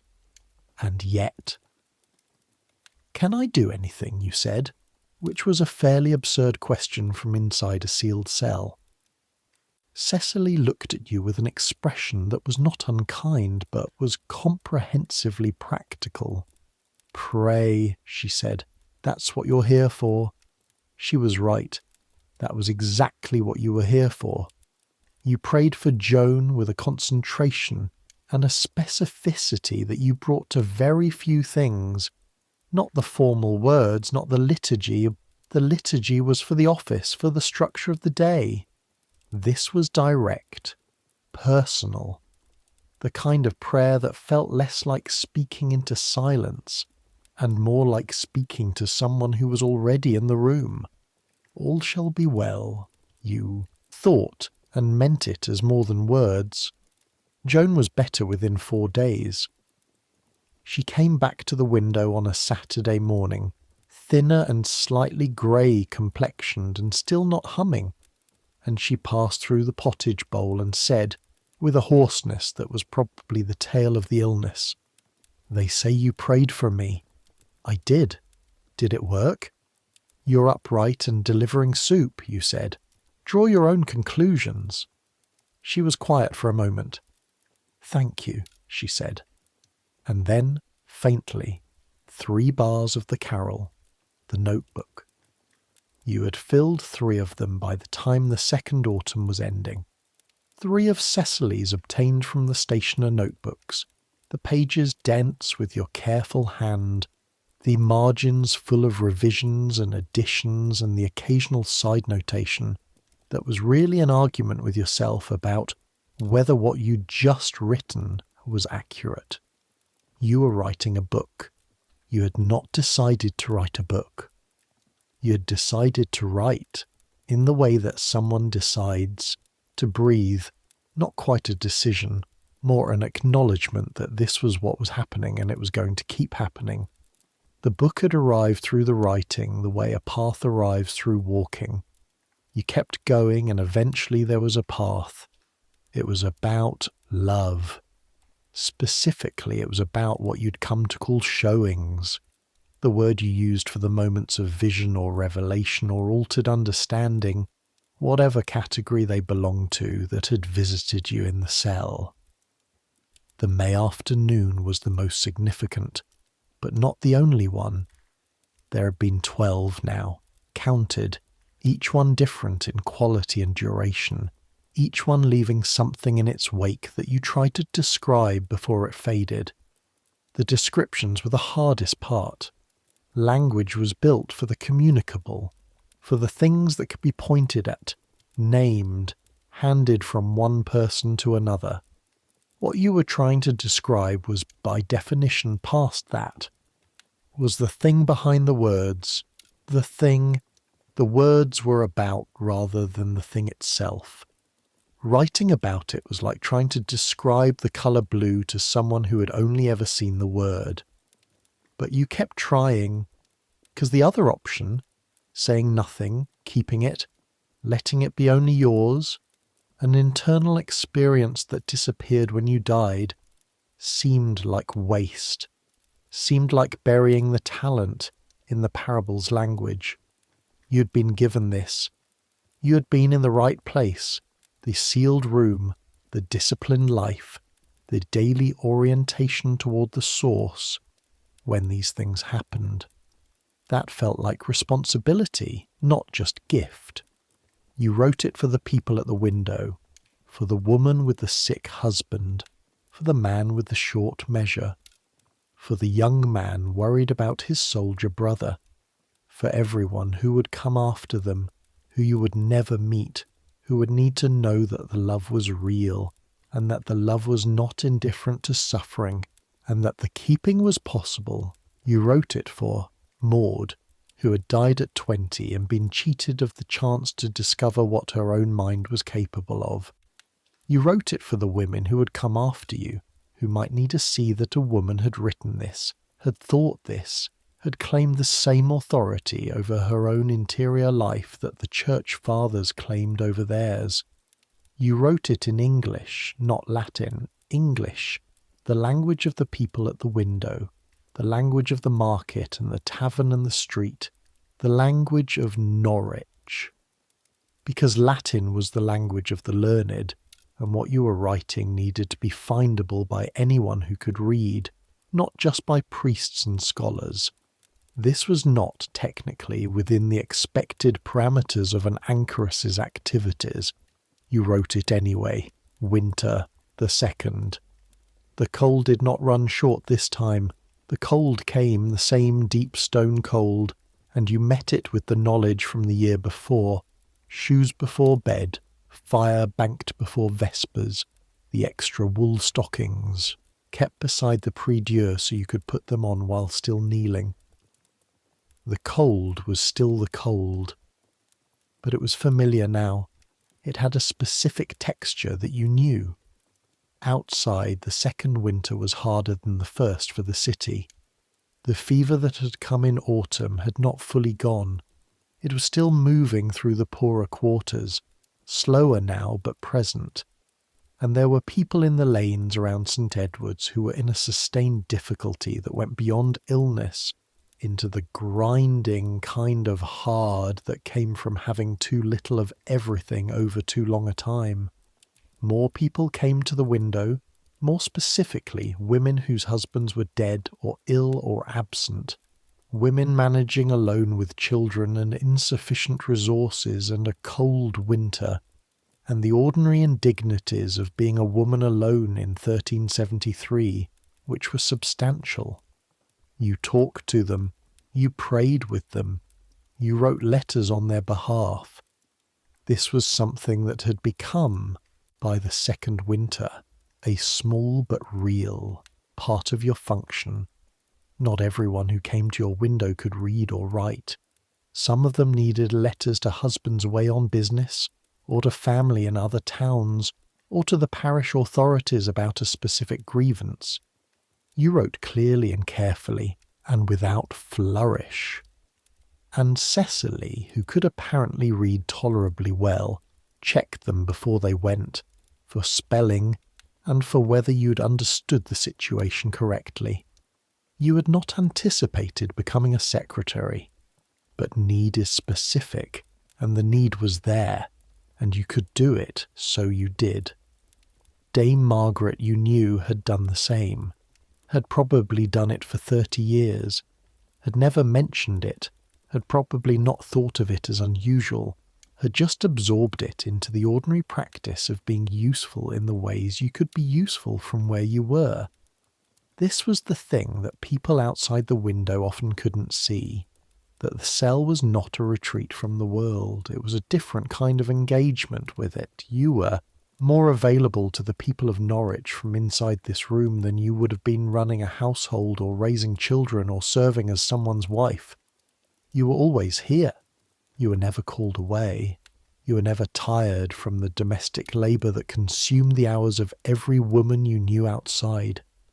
Your whole life was available, and you gave it. This was the bargain. This was what made sense of the sealed door. Christmas. The second Christmas in the cell. The city decorated itself with whatever it had. Greenery from the market, candles in windows, the cathedral bells ringing something more elaborate than the usual office hours. Joan arrived on Christmas morning with a pottage that was frankly magnificent, because Cecily had apparently decided that the regulations on plain food could be interpreted with some flexibility on feast days, and had put things in it that your father's kitchen would have approved of. You ate it with deliberate gratitude. Your father came to the window on the feast of St. Stephen the day after Christmas, and brought news. Your eldest brother Thomas was getting married in the spring. A girl from a merchant family in Aylsham, which was a small city north of Norwich, and Thomas was pleased, and your father was cautiously pleased, and the prospect of grandchildren was doing something to your father's expression that you found very moving to witness. "Will you come to the wedding?" you said. "I mean, will you think of me there?" "I always think of you," he said. The January cold settled in. The fire burned. The city carried on. And then, spring again. The 3rd April. You'd been in the cell for 2 years. You were 21 years old. The notebook was full, and you had started a 4th. The visitors came and went, and the city moved around you, and the cathedral bell marked the hours, and the liturgy shaped the days. Your father married Thomas in April to the Aylsham girl whose name was Margaret. You noted this. Coincidence with private amusement, and wondered what Dame Margaret would make of it, and sent you a piece of the wedding cake through Cecily, with a letter in his careful hand that said the girl was good and steady, and Thomas was happy, and your father was happy, and he wished you had been there. You wrote back that you were there in your way. That distance was not the same as absence. that you thought about them every day. You were not certain this was comforting, but it was true. By late spring of the 3rd year, the book had a shape, not a final shape. You would write and revise and rethink for years after this. You understood that, because the question you were working on was not a question you could finish answering, but a shape, a structure that made sense of the individual passages, that put the showings in relation to each other, that built a theology out of the experience rather than just a record of it. The theology was simple in the way that important things are. Simple when you finally find the right sentence for them. God is love. Not God commands love, not God rewards love, not God punishes the absence of love. God is love as the substance and not the behaviour, and because God is love, and because the world was made by God and is held by God and moves within God, love is the deepest structure of reality, and therefore all shall be well, not despite suffering, through it. Because suffering is real, and the love that holds it is more real, and the more real thing wins. You were not sure this was entirely orthodox. You were not sure what Bishop Dispenser would make of it if he ever read it, though you suspected he would read it with the same efficient assessment he brought to everything, and would probably find it acceptable and perhaps slightly inconvenient. You were not sure what the church fathers would make of it, if they could be asked. Some of them would object. Jerome certainly would have objections, probably 17 of them, delivered with characteristic sharpness. You wrote it anyway. A woman came to the parlour window in June of the 3rd year who was different from the others. She was perhaps 35, well-dressed, with a manner that was educated but not clerical. Not a nun, not a scholar, but someone who'd been given access to reading and had taken that access seriously. She stood at the window and asked, without preamble, whether you were the anchoress who was writing. I am writing, you said. Yes. About the showings. You were still for a moment. Who told you about that, you said. A clerk of Bishop Dispenser's. He mentioned it as something of possible interest. She said this carefully, in a way that meant the bishop had probably mentioned it less casually than that. What do you want to know? You said. She wanted to know everything. She was, it became clear over the next hour, a woman of extraordinary intellectual appetite who had been starved of people she could actually talk to about the things she thought about. And you were the first person she'd encountered in years who was operating at a level she recognised. Her name was Alice. She was married to a cloth merchant in Norwich, had been for 15 years, and her husband was a kind man who respected her intelligence without quite knowing what to do with it.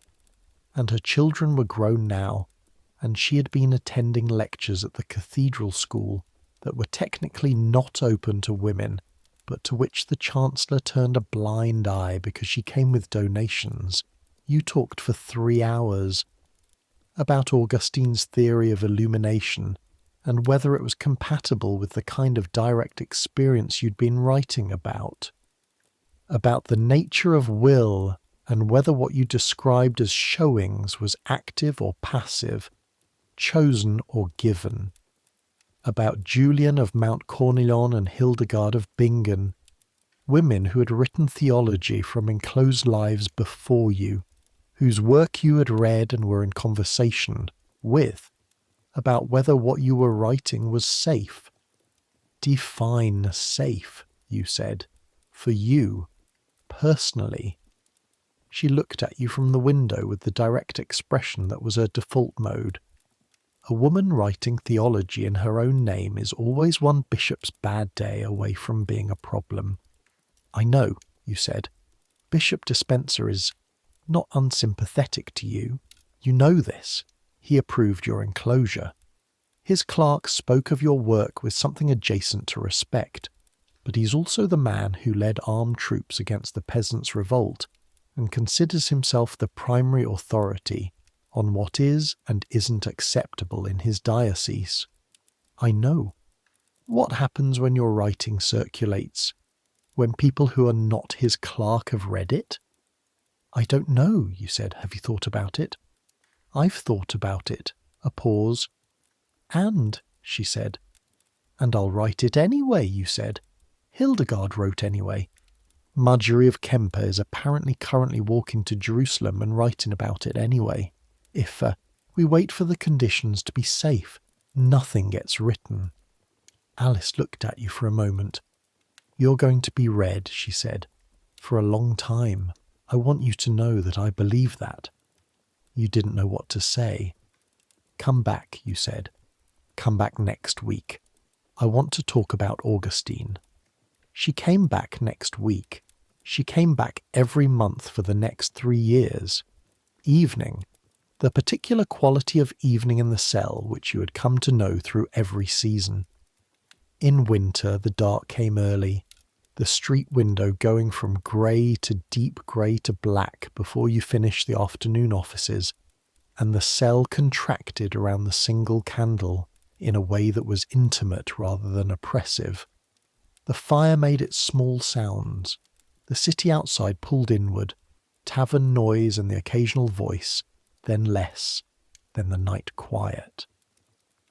In summer, the long light lasted past Compline and turned the stone walls golden and made the cell feel almost large, almost airy, these sounds of these summer evening carrying a warmth of their own, the laughter from somewhere, always somewhere in Norwich, the particular sound of a warm-weather city doing what cities do when the day's work is finished. In autumn and spring, the borderline evenings where the light was neither winter stark nor summer gold, but something in between, grey silver and not quite decided, and the sounds of the city settling for the night arrived with a softness that you found, over time, to be your favourite hour. You had learned to love the evenings. This surprised you early on because you had expected the structured hours of prayer to make all hours equivalent, to smooth out the particular personality of different times of day. What happened instead was the opposite. The structure made you more aware of time, not less. Each hour was distinct. The cold, sharp presence of matins was nothing like the soft grey arrival of Compline. The busy quality of the midday hours when the city was loudest and the visitors most frequent and your mind most engaged was entirely different from the contemplative amber of late afternoon. You lived in time in a way that people in the busy world could not quite afford to. This too was the bargain. The 4th year, then the 5th, then the 6th, and you were 25, and the book was done in a form that you considered close enough to give to Alice, who read it in 3 sittings and wept at certain passages and had strong editorial opinions about several others that you accepted and rejected in roughly equal measure. Close enough to give to Cecily, who read it more slowly but read every word and said, when she gave it back, "I understood it," which from Cecily was the equivalent of a lengthy oration on its merits. You would keep revising. You knew you would keep revising. There were things in it that were right, and things that were nearly right, and things that needed another decade to figure out. But it existed. Revelations of divine love, 16 showings, recorded and interpreted and placed in relation to each other and to the theology you'd worked out of them. A book written by a woman, in English, in Norwich, in a cell 8 feet by 12, about the nature of divine love. It would be copied. You would not see most of the copies.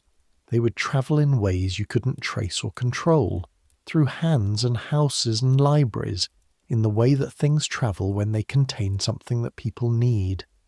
All shall be well. You believed it when you wrote it. You believe it now. But that is later. All of that is later. Tonight we are in the first year. It is April, and you have been in the cell for perhaps 3 weeks, and the city outside your window is doing what Norwich always does in April, which is to be cold and damp and full of commerce and argument, and the ordinary, urgent business of staying alive.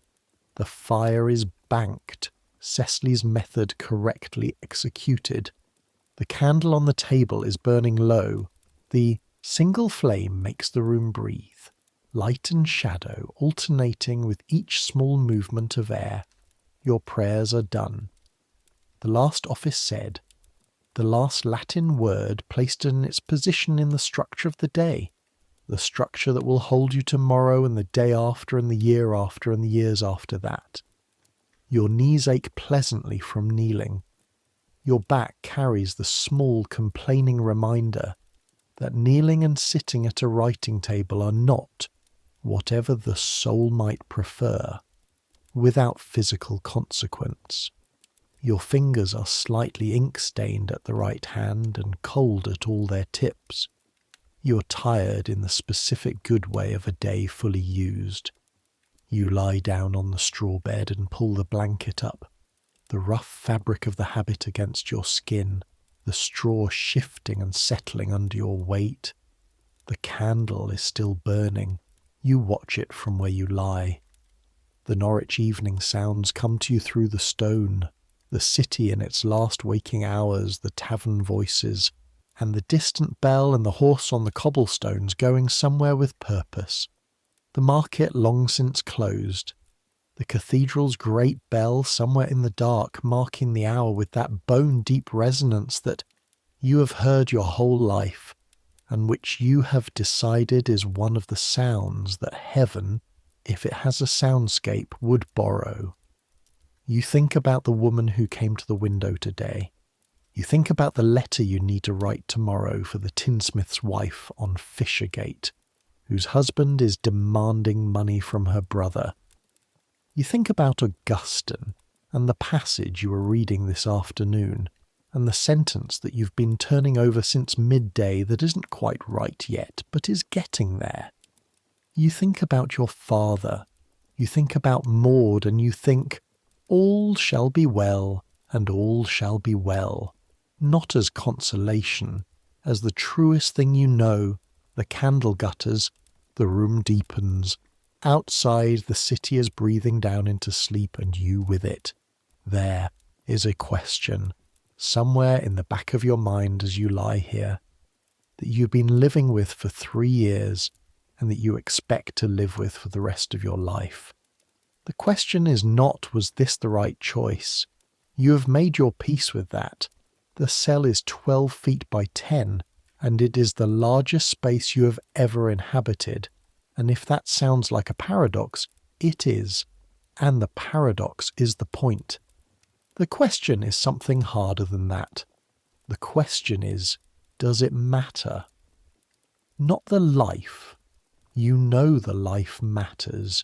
You have seen it matter at the parlour window, in the faces of the people who came and went and came back, in Alice's expression when she read the book, in the letters your father writes, in which the last line keeps changing in ways that tell you something is being worked through. Not the life, the writing. Does it matter that you wrote it down? Does it matter that a woman sat in a stone room in Norwich and thought and thought and thought and made language for the thing she found there and put it on pages that would survive her? You don't know. You won't know. This is the condition of the work. You do it without knowing whether it arrives. You offer it without certainty of receipt. You write all shall be well in the faith that the person who reads it centuries hence, in a world you cannot imagine, a Norwich you wouldn't recognise, in circumstances so changed from yours that the very language will have shifted, will need to hear it. And maybe they will.